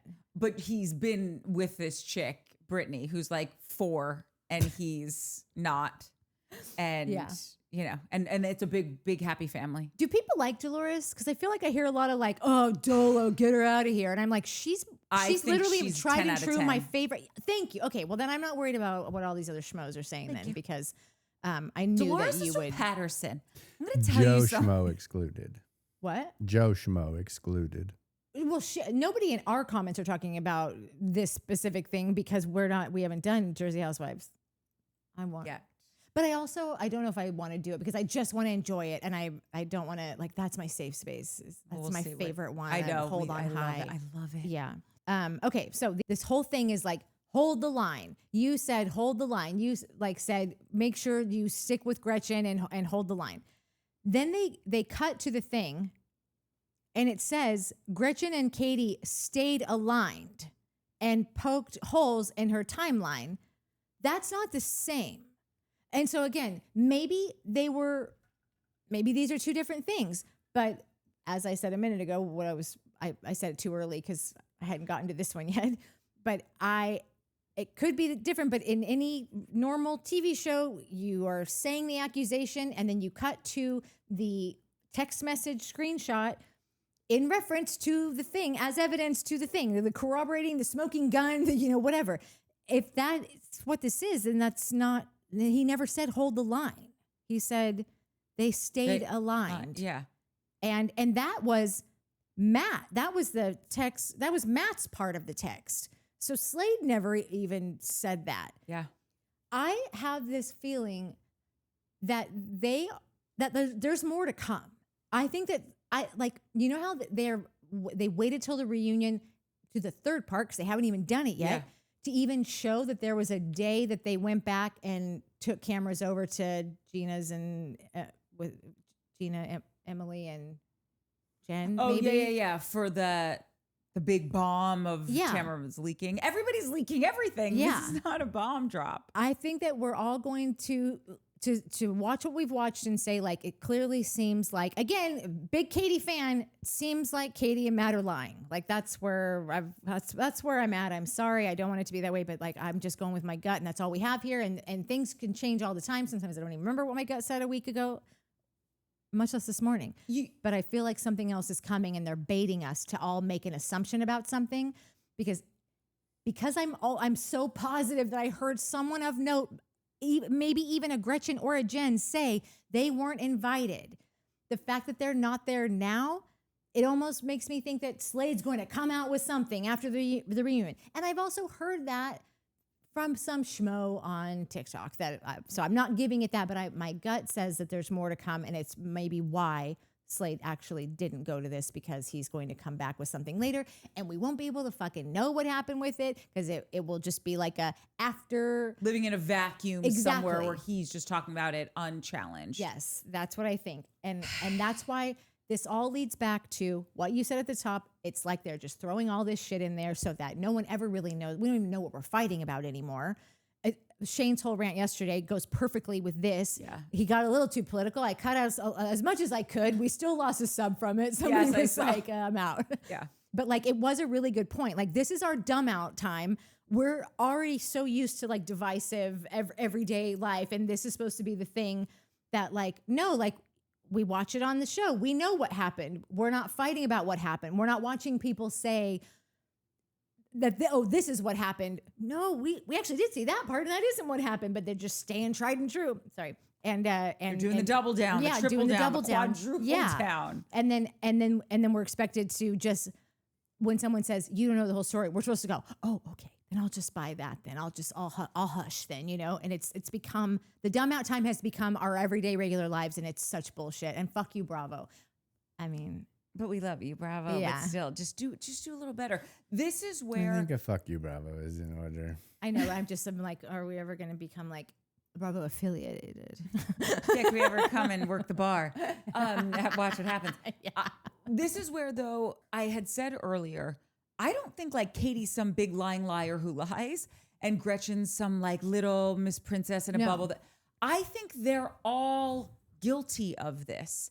I'm not happy with Gretchen. I think, by the way, I would rather see Gretchen go and Katie stay, but I also haven't been able to get a connection to Katie either, because she's just been so mired down in all of this from last season and this season. And last season is self-admittedly like she was lying about something. So it's like, I don't have a connection to either one of them. Yeah.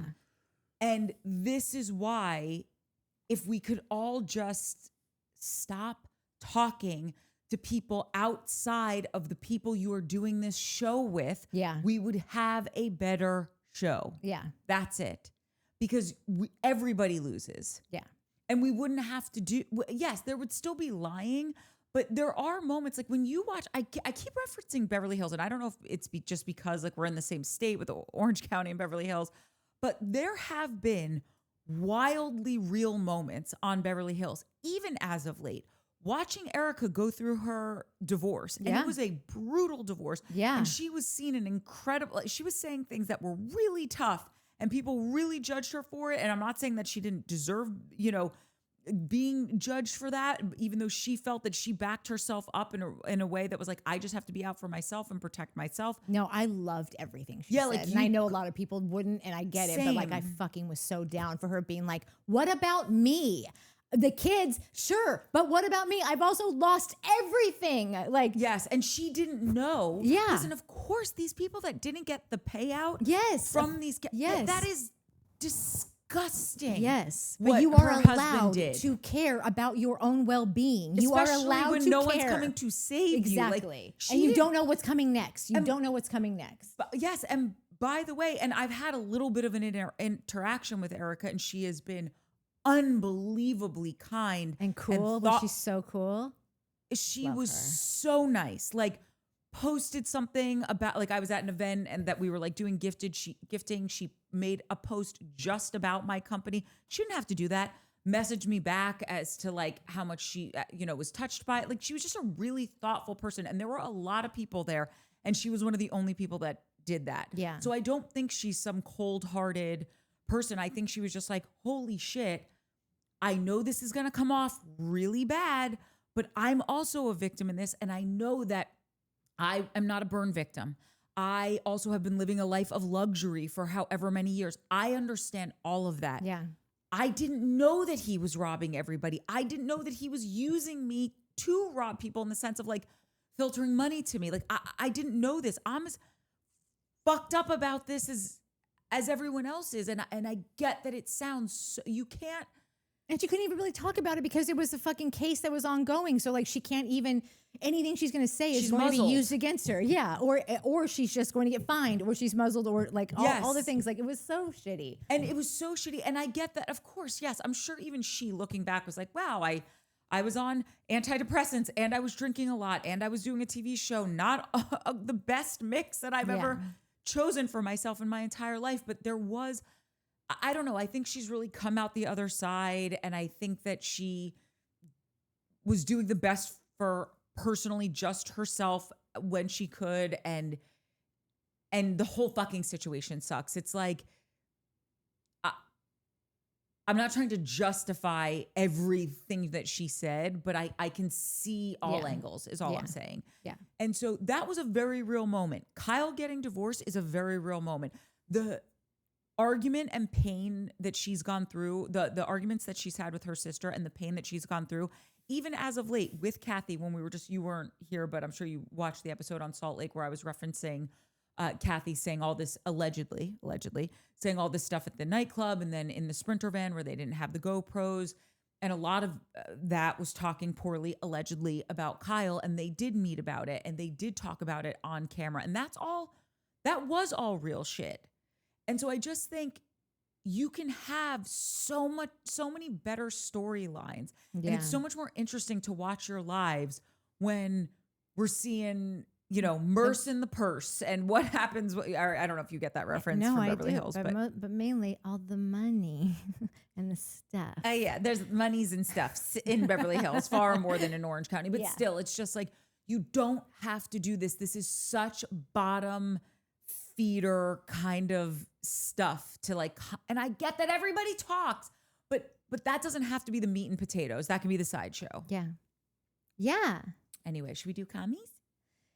Yeah. Mike, do you have anything about your friend Matt Janelle? And I won't slam you for it if you have anything else about the way that Matt was doing his thing. No, I mean, I definitely like had the same way where I was like, didn't know, like we've talked about it before, like, oh, you meet someone, you're like, I'm not so sure about that guy or that girl. And then you meet their significant other and they're amazing. And you're like, maybe I was wrong. Maybe this guy or girl is not so bad.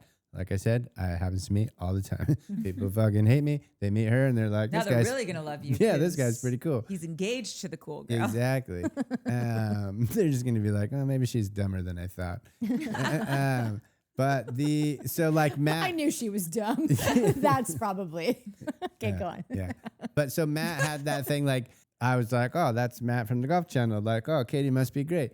And now and then I let things slide. But like this perfect. Now I'm like, yeah, I don't know. I'm gonna have a problem watching you on the Golf Channel now, bro. Like you're fucking with my golf. Like that's a whole other situation. That's I think what Pat Clark said too. Yeah. So No. like, yeah, He's like I don't need this dude in my Housewives. Yeah, no, and about. she's right. She like, dude, no, that's golf. You go report on golf. Tell me about Rory McIlroy and what's going on with his wife and like, but I don't need to see this bullshit. And now you're doing this. What? Like, no, dude, no. Now you're reporting on stories from 15 years ago Of housewives? Yeah. Like, are we athletes here Yeah. or are we housewives? Yeah. Like, either way is fine, but I'm not interested in housewives. I'm interested in Tiger Woods.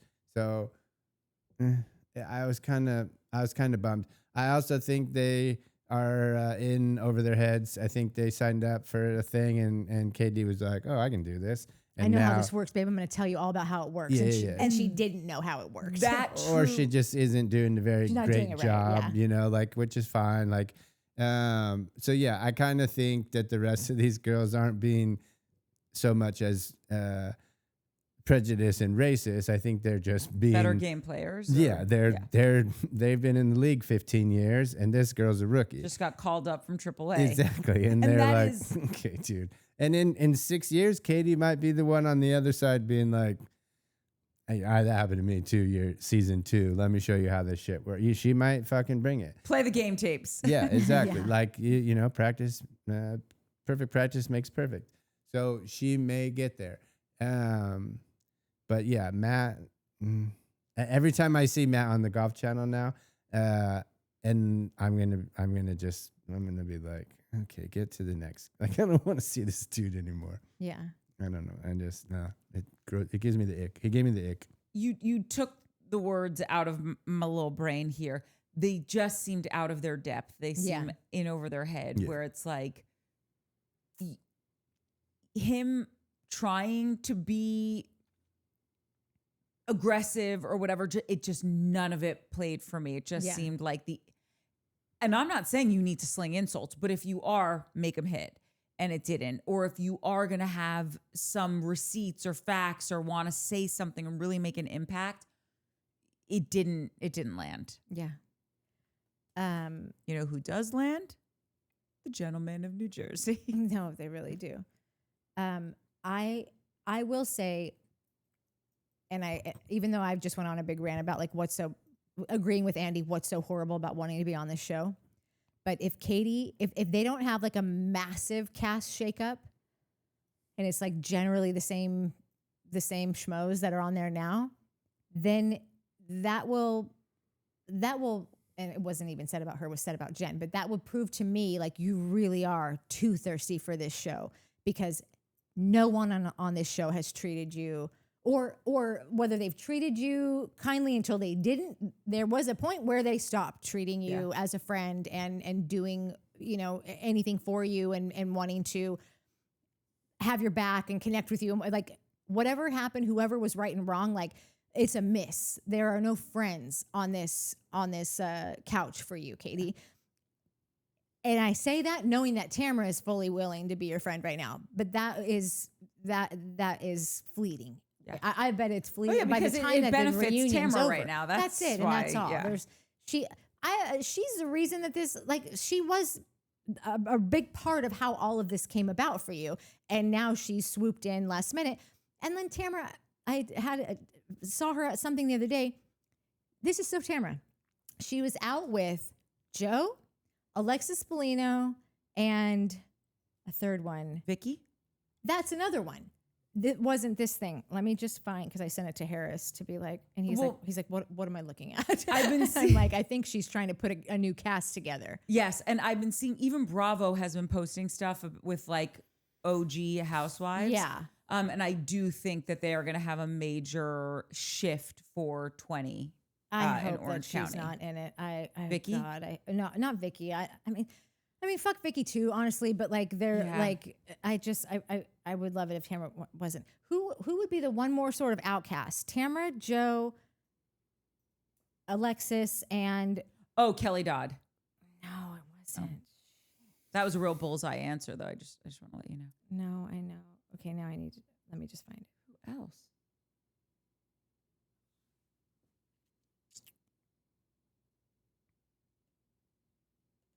I sent it to Harris, but Harris and I literally send 200,000 reels a day to each other, and I don't think either of us read.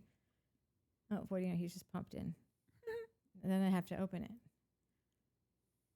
Whatever. There was one more, but it was basically just like Tamra to take just like a mishmash of people that aren't on the show anymore that I'm sure you fucked them all over at some point, at a certain point, but then just be like, these are my new friends now. Like, it's so pathetic. It's just so pathetic how she just digs in the bag of misfits to be like, oh, we're doing big things now. And then for her. What are you doing on Saturday night? Yeah. Like, yeah. Yeah.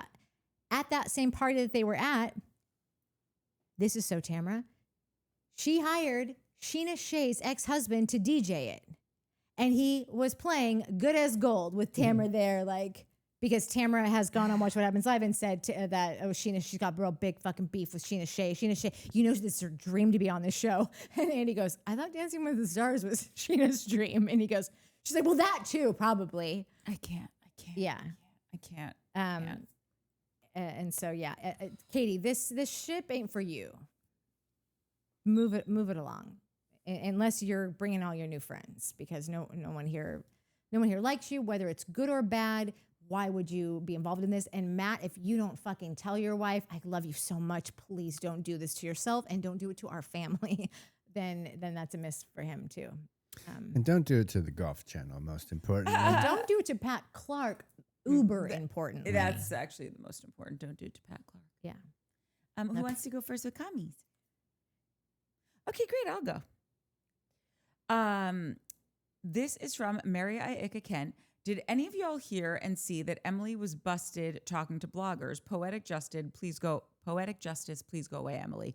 And I only wanted to read this because I didn't hear that, Mary, but it doesn't surprise me, one, and two, it just keeps hammering home my underlying point or my overarching point of, can we just stop? Full stop. Yeah, what's the point of this? Nettie said, I was, in all caps, disgusted with Tamra's behavior towards Shannon. What a weirdo. So childish. Is this an adult? How embarrassing. Clearly, it's time she tweak her meds. This show lost DVR status for me a long time ago. I can barely get through any of the episodes. I think we agree with you, Nettie. Yeah. I love that Nettie's still rocking DVR too. No, I always say DVR too because, I don't know. It's just no, I love when people say TiVo. I TiVo. Oh, I still say TiVo too. Yeah. I'm like, you TiVo it. Yeah. Whatever, record it. Pop the VHS in. Danielle Warren said, what did we learn here today, boys and girls? Tamra is absolutely unhinged, and it reminded me, in a parenthetical, bright and early, to take my blood pressure medication for myself and Shannon because, whoo, I could really see her blood pressure rising, justifiably so.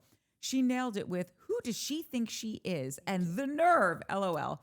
Side note, when Andy told Gretchen that he thought she just wanted to get married on camera and have Bravo pay for it, Heather Dubrow's laughter was everything to me. I actually rewound it just to hear it again, and I had the exact same reaction. It's actually why I read that comment, because it was priceless. As in the great words of Sheena Shea, it was good as gold. Nono said, absolutely adore the Heather-Shannon relationship. I do too. I am so with you. These two respect each other, understand each other, are comfortable, and in the after show, you can see how solid they really are. Genuinely enjoy them together. They seem to be the only two who authentically feel, who feel authentic as well. They're not just best friends, but they're good. And when they're good, they're great. And I agree with every single part of that. And we've talked about it. They don't need anything from each other. They are their own separate entities to have, whether you think that Shannon, what she's into or not is worthy of being into, it doesn't matter. Shannon sure as shit does.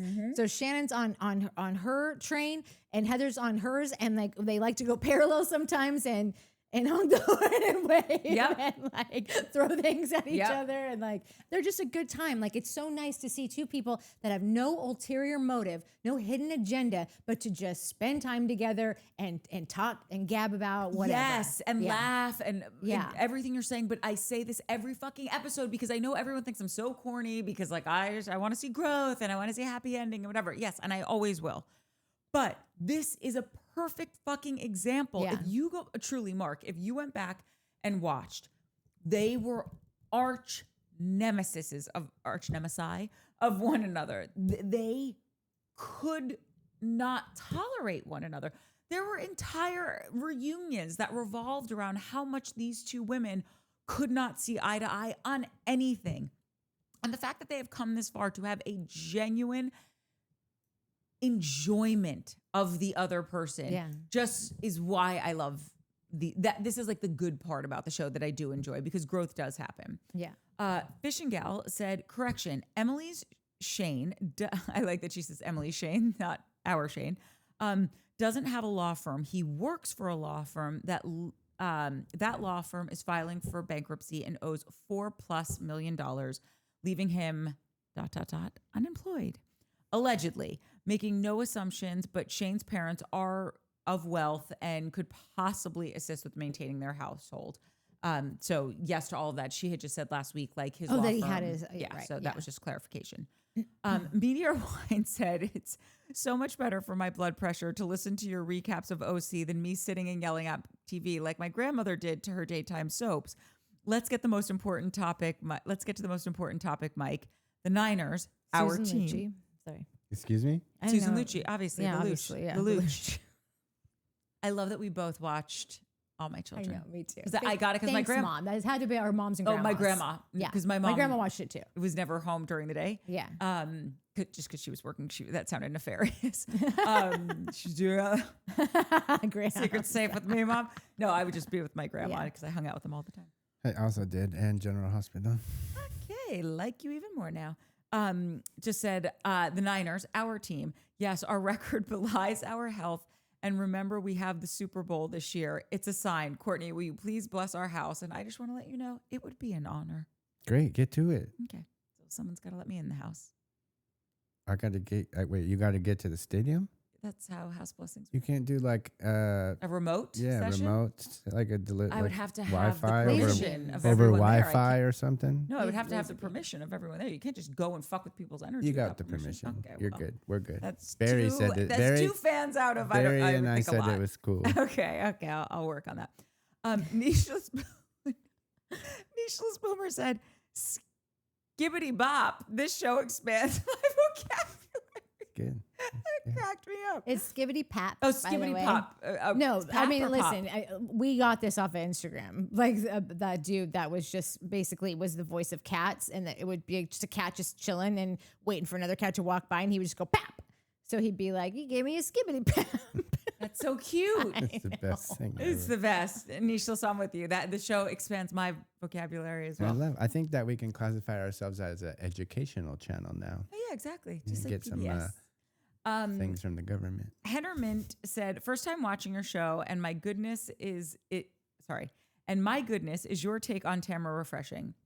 I feel like anyone covering OC just brushes over what an abomination Tamra is. They're exhausted. Yeah, that everyone is. Yeah. Exactly. Just even with bringing up the issue Shannon's dad had, and then all that crap she said under her breath when she walked away. She's hoping to push Shannon over the edge and run her victory lap. And yes, and by the way, yes, but what has been so beautiful, like one of the very few silver linings through the cloud of this season was Shannon's growth and her ability to not take the bait. Read that one. Thanks, Harris, for recognizing my two bottoms don't make a top statement, because like I always say, there is a gay man that resides in me, and I know this. Two bottoms do not make a top. Harris also said, I want Lauren Conrad on the show. I would love for this also. She will never do it. I know she would never, but great minds think alike, but I need to release my inhibitions and feel the rain on my skin. And I just think You it have would to really sing it. bring Yeah, I If you're can't gonna believe sing- you didn't sing yeah, it. if you're gonna I do was that even gonna comment, sing feel it. the rain on my skin. And I just think it would really bring such a huge new but old audience, i.e. all of the Laguna Beach and Hills fans. Give me Vicky Gumbelson back and Elsie, and I'm freaking sad. And Shannon Fall said, why will nobody step in and step up for Shannon? Tamra is treating her like absolute dirt. She won't even speak, and it's horrible. And I was wondering the same thing. Like, why was no one stepping to her and be like, sit down? Why are you when being she was coming for Shannon. just in that first episode? Shannon could have literally, someone could have sneezed and Shannon could have been like gesundheit, and she would have been like, oh, so typical Shannon. Like, she was so awful to her in every step, and no one said anything. It was odd to me. I'm wondering, just literally this second, it popped into my head. Remember how the last season of The Valley was all about Jax trying to take down Danny, and his whole thing was like, oh, you got too good of an edit, season 1? I'm wondering if that's Tamra's tactic, that For Shannon sure. got too good of an edit, and so she's trying to just blast her about. Yeah, it just still Being doesn't this- answer the question as to why no one else would have stood up. Yeah, no, Said. that separate thing. But like, I mean, I agree, but also, what? Then you don't have a TV show, I guess, because that's what we all love is these psychos.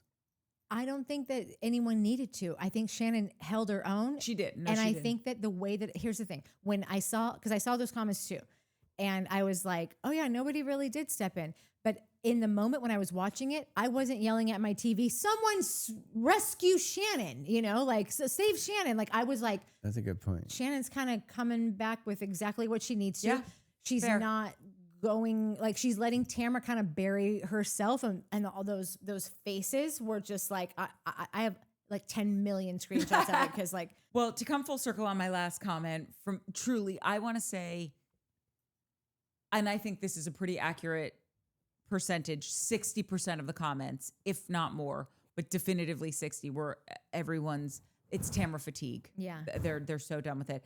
And so Cascade Earth NW said, this reunion reinforced how much I unlike Tamra. What the fuck is wrong with her? And then I said, LOL, a very popular sentiment. And you said, where to begin? And then you said, yeah, for real. So many things. Yeah. And I just thought it was such a great thread. Yeah. Because we're all just, I don't even care. Just someone take the hook and pull her off. Let me just, this is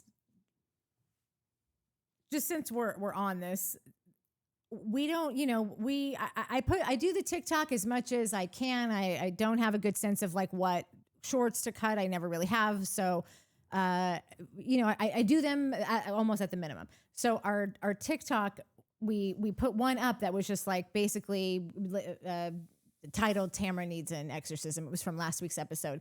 And we just like don't usually get that much traction on TikTok because as I've told the story before, one time a year ago, I uploaded one video of Ice Cube at the Dodger game and I got 2,000 new followers that like were not here for recaps of Housewives. And so it hasn't really meant anything. So these numbers might not sound like anything to anyone who is like sees big TikTok followings, but for a short called Tamra Needs an Exorcism, it got 586 likes and 55 comments and 16 favorites, a bunch of shares and a bunch of views. Like, this is just out of the normal. And so many people commenting, oh my God, what is wrong with her? What is wrong with her? Oh my God, I can't take it. She's this, she's this, she's this. What is happening? Like, I don't know if the network is going to look at all of it, because it's not like they don't know all this is happening, but what does it equivocate to them? Does it mean people are engaging, people are watching, people are fired up and No pissed, press is and they've bad got press. Yeah, or are they like, this bitch is ruining the show that we set out to do? And I'm dying to know the answer to that. I have a feeling it's the Former, worst not the one. latter. Yeah, but When I don't know, man. We're gonna watch. That's the thing. I was thinking about like Orange County is the longest running one, so like even the people that hate it are still watching it because it's an institution, and we're just all so used to like, oh yeah, we know these idiots, and we'll just, it's like, We're not it's fair weather fans. We're it's not showing up even even when you're batting 100. right. But it's like you can tune in and you know one of these characters, you know, because it's been on for so long. So like I think that they're taking advantage of that. I think they're taking advantage of the fact that this is a very easily the audience is built in, and I think it's a bummer that like they're just being like, oh, they'll watch anything. Because unfortunately. But Tough times. I don't want to cover it. And you need people to cover it, and people don't want to cover this show anymore. Yeah. People are fucking so exhausted. And we don't like getting on here and yelling about the same shit every week. It's not fun. We look like we're one note, but the show's one note. So what? No, give us real food for thought. Yeah. Like we kept saying that Bronwyn Whitney scene from Salt Lake. That was real. out That of was left interesting. field That and- was great. Give us more of that. And these women have that. Yeah. So tell them to stop fucking talking outside the schoolyard and give us a good goddamn show. Go to Laguna. Find some Laguna kids to do it. Oh, Laguna. Yeah. Go ahead, Mike. You're up. Someone who didn't suck. Kitty Snoopy 94. First view, and I'm over the moon to see you guys post. So happy to spend my morning with you guys. First views are the best in the world on YouTube. Like if you can catch a first view, there's nothing better. It's like I told her, I'm like, it's like watching a Mr. Beast video that has 3 million views. It's like, this hasn't even posted yet. Yeah. I'm getting a secret preview at 3 million views. I got a Mr. Beast video once. It didn't even have 1 million views on it. Oh, I read it differently. I thought she meant like this is the first time she ever watched us. I think it's, no, because it went on. Nisha's Boomer said, I sigh with relief when I see them, like all my peeps. Exactly. It's like getting my favorite sweet treat. It makes everything feel right in the world, at least for a little bit. Yeah, meaning like, oh, this is my first view with you guys. But like it felt like being with great friends. By the way, we could both be right. We could both be wrong. One could be right. One could be wrong. So if you've made it this far, let us know what you actually meant. Nishless Boomer, so agree regarding the 3-part reunion. Special banger seasons only. Yes. Yep. Take it, send it to the bank. That's the rules. I'll take it if I'm not covering it. I'll take any content if I'm not covering it. So this the second episode was total. If you watch all 3 of these episodes and back to back to back, you would be like, this second episode is a wash. They did a whole segment on like wellness. Yeah, it was. And I was so offended. It was Andy, you don't know what a lymphatic drainage massage is? I think it was just a way to get into his sex joke, but whatever. Did you read Sharon Dope? Nope. I officially dislike Tamra enough to want Sheena Shea on Orange County solely for the purpose of watching Tamra implode. No, I would come back for that. Yeah, I don't like either of those people. Who knew you could sell me Sheena? And here I am buying Sheena. Here's every credit card I have. Will this cover it? Lori Mazinski, this was the worst season of OC in 19 seasons. Touche. Lori, did you see the one where they ended in the fake music video? I really need to know if you thought that season was better than this. Either way, I do love that Mike, whether it's the first worst or second worst, it's funny that this is like Mike's introduction to totally fucking funny. This is the worst. She goes on, if Katie doesn't come back, I'm not going to either. I'm with you, Lori. I think I'm done. This is also Lori. I think I'm done with all the Housewives shows. Women paid to create drama and attack the weakest link like dogs isn't for me. Me either.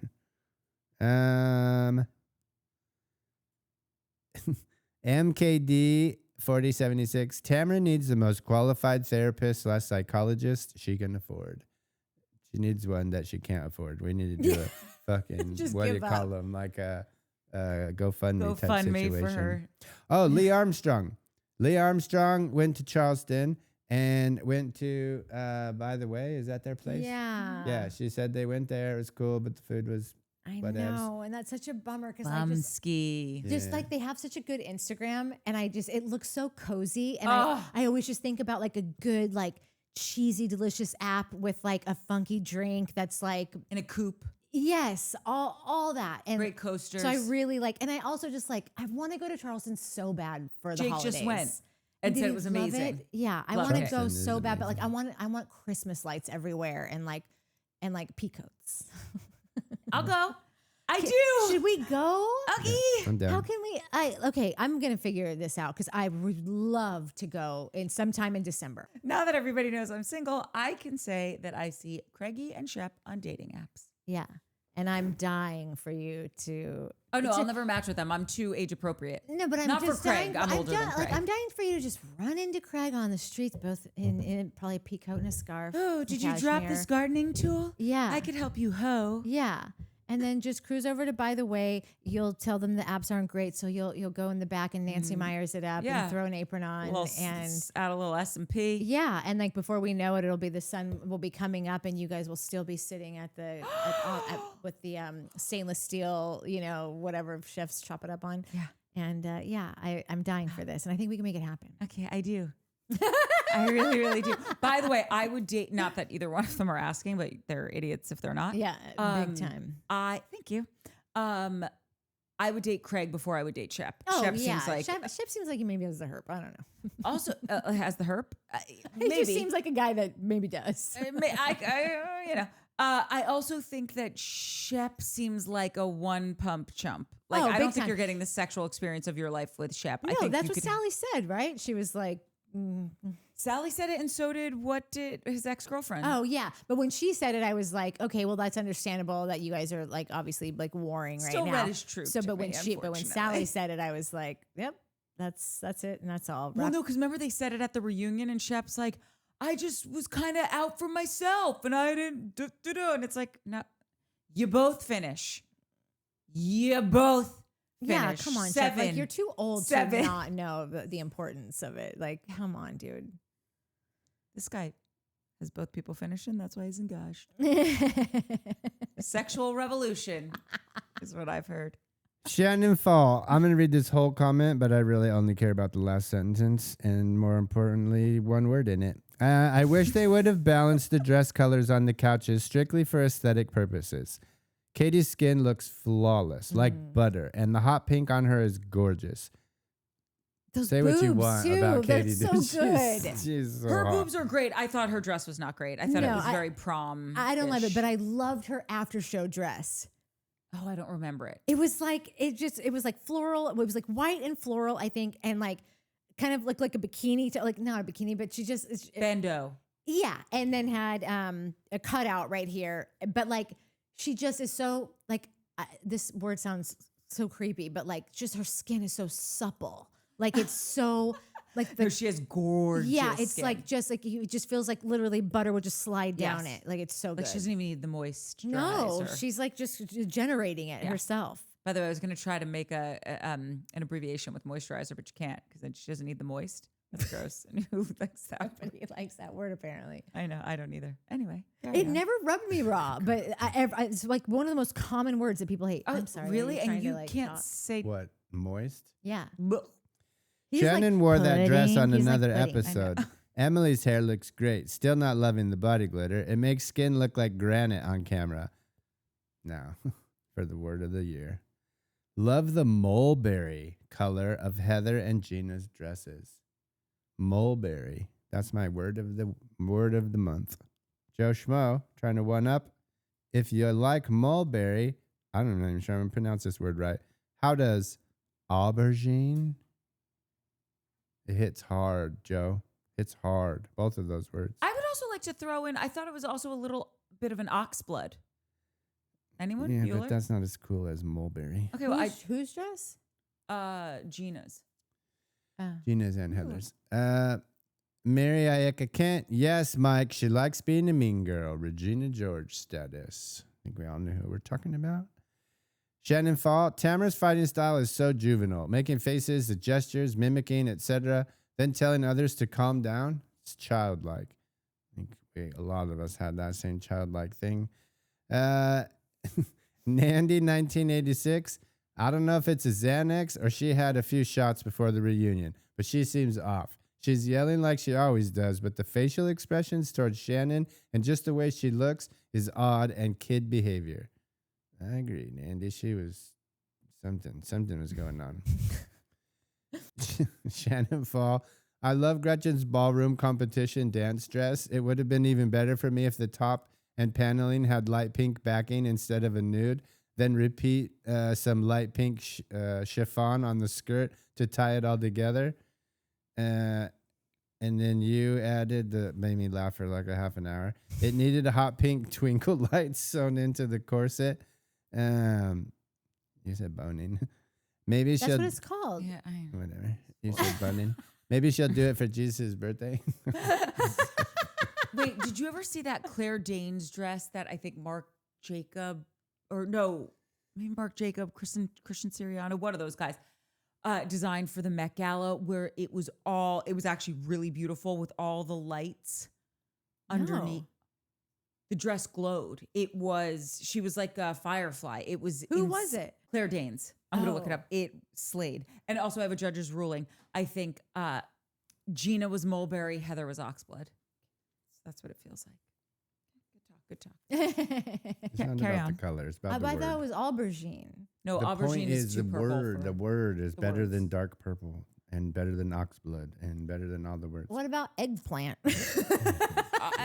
Aubergine is eggplant. Digressing. Yeah. Pat Clark, you are so right, Mike. I have a whole new. We have to live with him. I know we do have to find some like sisterly like loyalties. there. Yes. Like, I get it. You like the golfer. I get it. I'm never gonna be your golf buddy. One day, who knows? Once I have money. Listen, after they find out I'm off the market, they probably are going to turn on me. Does anyone have a I'll bucket? start Because I'm over. gonna barf. I'll start over. Pat Clark, you are so right, Mike. I have a whole new feeling about Matt. All I can think of is Love is Blind. I don't want the Golf Channel to have the same bullshit as the Housewives.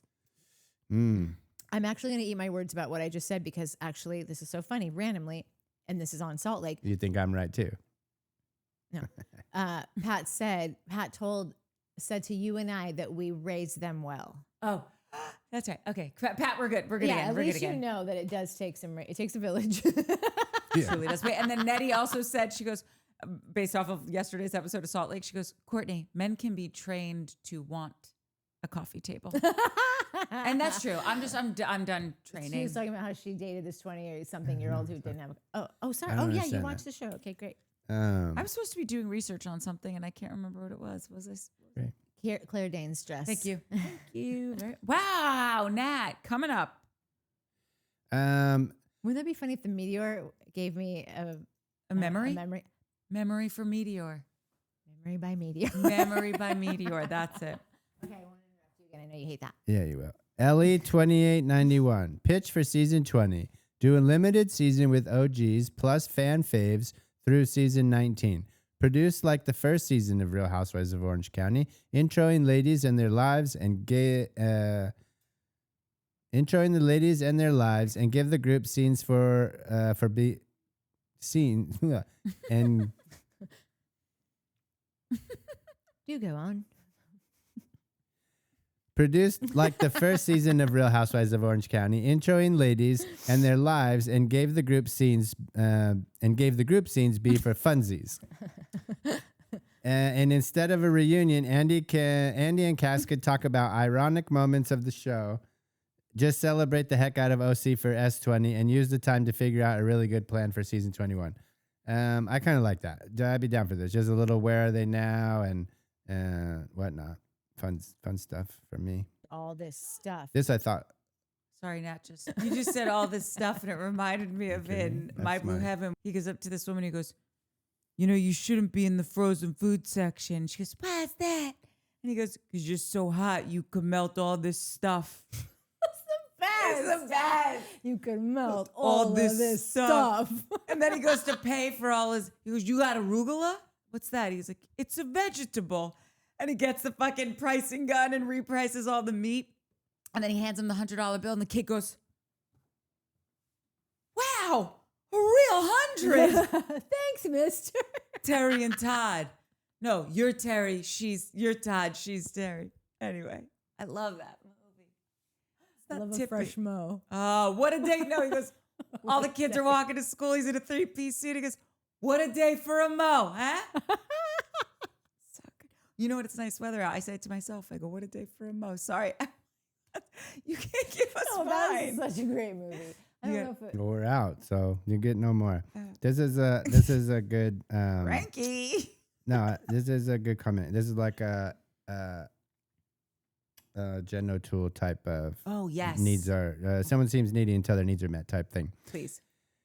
Jillian Hurley. The problem with these leaks is that they come with the understanding the leaker's slant to happenings prevails, which I thought was super interesting. It's I don't know if I understand that. I didn't get it either. Leakers slants to happening prevails. Is that a haiku? Dude, The problem I read with it the like leaks- 57 times and I'm like, this is. I'm too dumb for that. Yeah, I'm too dumb for this.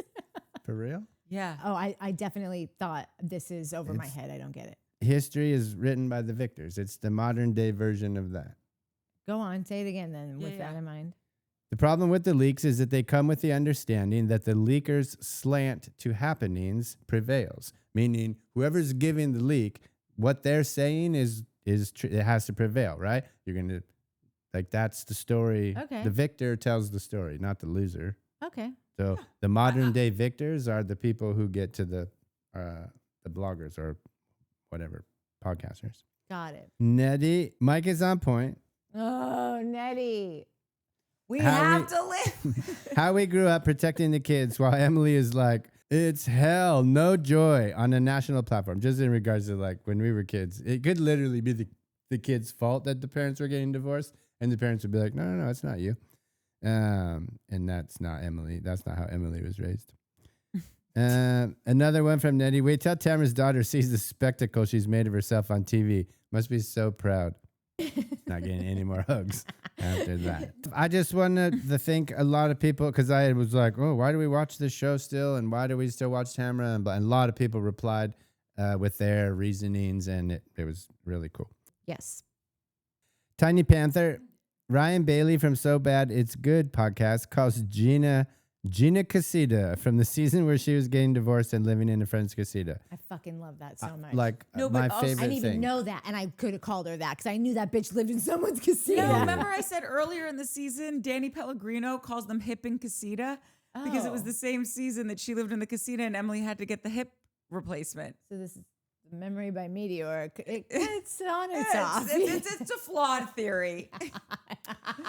Fishing gal is waiting a long time for Tamra to become someone she's not. So I wish you luck. That's probably why you fish, because you got all the time in the world on your hands. Patient Also, person. yeah. Congrats on the catch.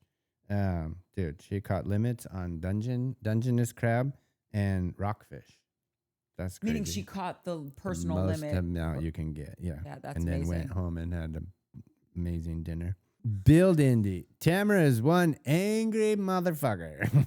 Yeah. That's true. She put MF, but whatever. Carrie Peacock made a nice comment about why she actually stopped watching this show. So again, just shout outs to the people who just put their explanations on why they watch, why they stopped watching. And also people that stop watching but still watch us. That's really 10 out of 10 no notes. Yeah, I love it. You guys are so right about Tamra. Sorry, this is Michelle Medeiros. I hope I didn't butcher that. You guys are so right about Tamra. She's an awful person and a friend to nobody. I really hope these ladies don't continue to fall for her fake tears. It's pathetic AF. She cried, she had tears for a hot second Yes. on this one. And I was like, that one seems like not the one to have it for. Like, I don't know. I just. No, she did. it was But then an odd- in the coming attractions, when she's on the couch being like, this is not what this show is about. Tamra, Nothing. tell me what this show is Crocodilio. about. Tamra, please tell me what this show is supposed to be about. So I'll know, because I thought I knew when she told me it was conflict resolution. I didn't come up with that myself. That's what you said. It seems like maybe it's the no resolution part because she can't lie her way out of the end. That's what I think is coming. This comment Maybe. is funny. Slade Smiley, best known for attending the Tour de France, not actually participating in it, just watching it. That was funny. Yeah. And I can tell you who that's by. Misty Bandeville. What? I'm taking one. And that one's for me. You already so you've taken two then. No, Because you are truths? Just that was that one. No, that was one. What'd you say earlier? Oh, she went in about the. Oh wait, maybe that was Courtney. Yeah, whatever. I didn't Talk do to truth. Courtney. I didn't do a truth. I didn't. I did. Who brought up Jesse Smollett? I was in the part of the interesting. conversation. So now you've taken 2 out of the 4. Cool. No, I was deferring to a thing. It loses the va-va-voom if we don't have a girthy. You know. That's what I say. Yours is the weird trumpet. Miss de Mandeville. This was an interesting one.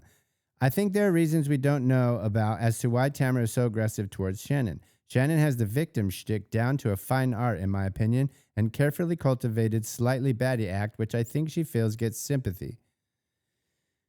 She wasn't like that when she first joined, but I've heard she's awful behind the scenes, and maybe Tamra is fed up with her getting sympathy when she may not deserve it. As for Katie, I fear Tamra being the fucking judge of what people deserve. Do you deserve sympathy or not? She said I heard. As for Katie, I fear she won't be triumphant, and I so badly want her to, as I cannot stand a gang up. But I also see no issue in Matt arguing with Gretchen. Why would he not if they're all coming at his wife? He should be able to defend himself / Katie. None of these women are shrinking wallflowers or should think, oh no, not a man arguing with me. If you dish it, you got to take it. No, I agree. I think you can, you dish it, you take it. I just don't think he's a good disher. Yeah, the dish was subpar. Serve cold, which normally that's how you want revenge. But in this case, it wasn't good. Yeah. P.S. Love the burgundy shoes, boots. They are so me. So me? Mm-hmm. I think those were mine. They weren't mine? Oh, God. Harris, those boots. 36 freaks Wait, can me I just out. say, I know, sorry, Mike wants to kill me, but the socks are a part of the shoe. I think that's so cool. Just the ankle, nobody knows that. And when they find out, they're like, wow, that's really neat. Anyway, Harris Why said, would that be neat? They need to be separate. No.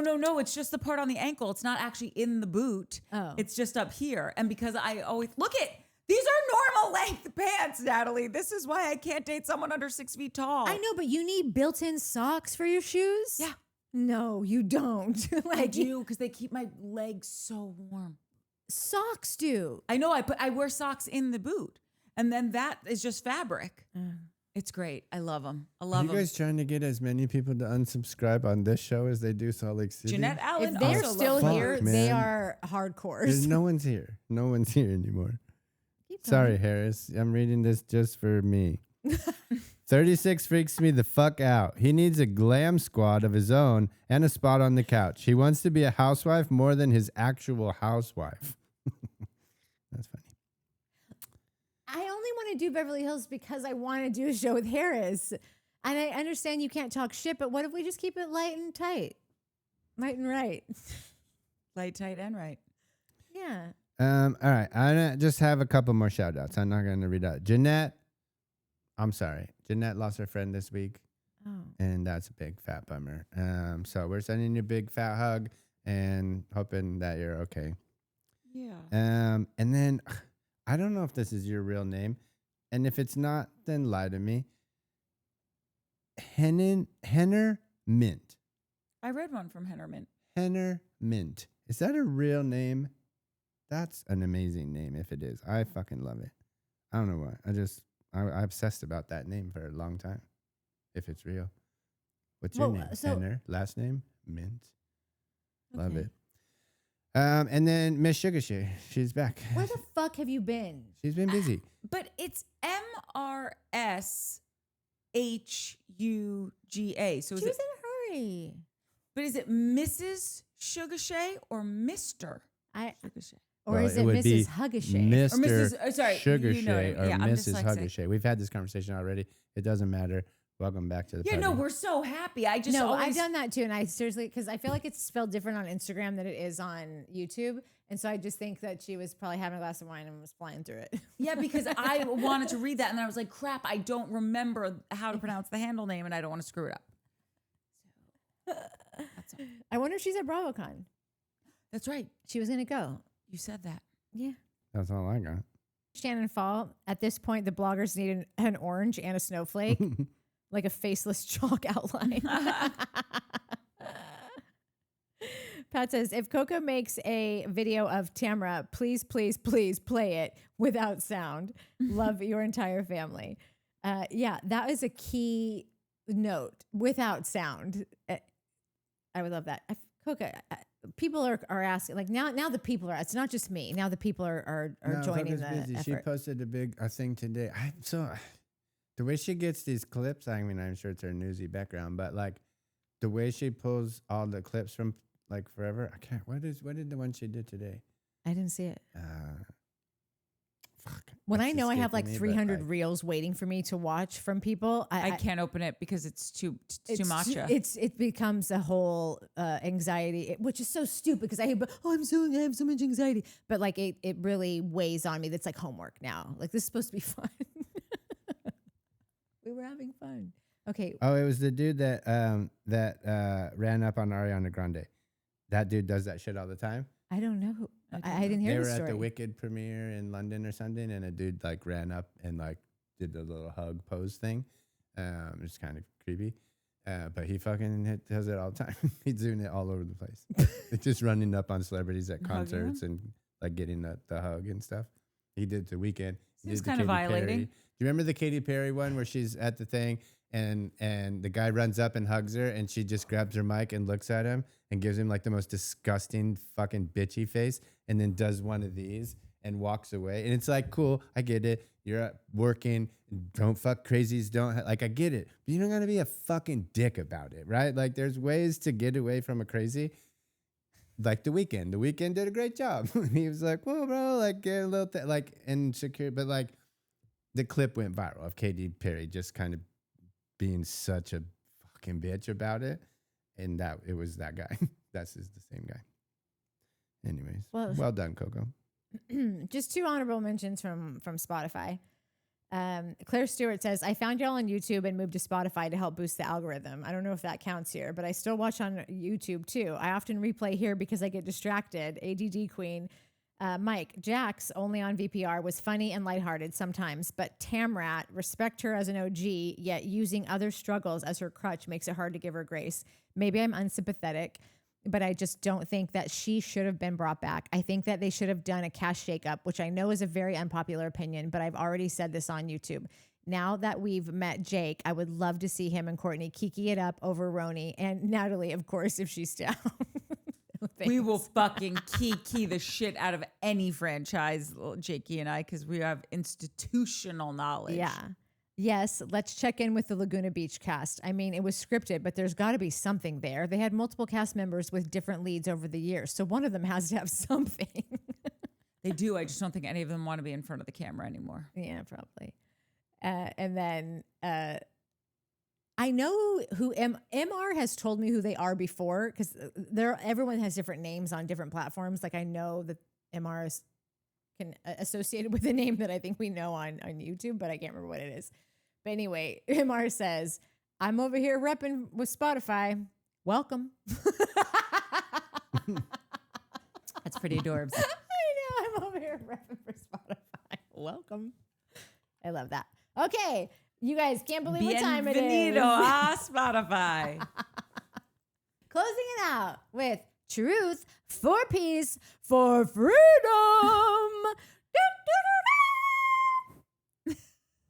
It looks like you flipped somebody off. Woo! Felt like that was really phoning it in, Mike. Because I had to get my. Yeah, you had to mansplain some things to me.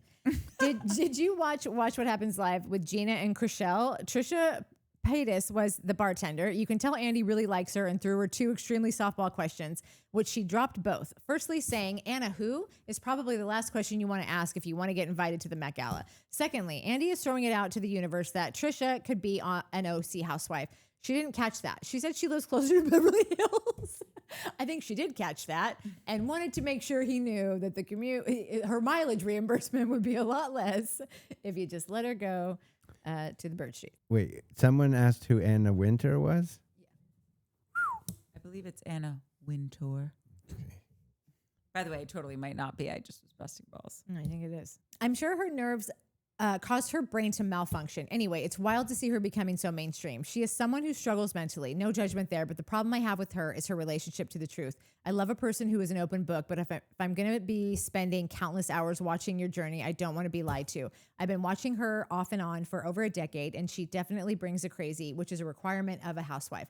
Also, the fact that she lies puts her in friendly company on any franchise of the Housewives. In conclusion, Trisha Paytas would be a great OC housewife. I mentioned Trisha to you guys a few months ago, and you said you didn't know who she is. My brother also doesn't know her. It seems like she's a meteoric rise to fame right now. She's definitely a unique individual. Her first daughter is named Malibu Barbie. I'm in. Whoa. Her second daughter is named Elvis. Her son is named Aquaman. The most entertaining housewives have unique personalities and fashion senses and are delusional as a Delulu Labubu. I love Who that. is this woman? What's her name? Trisha Paytas. No idea. Wouldn't know her if she bit me on the nose. You guys really have the same humor as me. It's so refreshing. You can't park there. Ha, Natalie, please make it short. Spread the love. As a nation, we are in desperate need for a laugh. I definitely considered this. It's just that I would have to steal someone else's. Like somebody else already has done it. That's how we know that they exist. So, listen, I'm no stranger to stealing stuff. So maybe I'll go find a funny one, but it'll have to be like a really good one. Yeah, the accident ones, like the cars tipped over, are always the best. Yeah, and the guy just sitting there on the curb like this. Oh no. And Hey, you just buddy, roll up. you can't park there. I don't think she's a housewife. I'm gonna say it, Truth.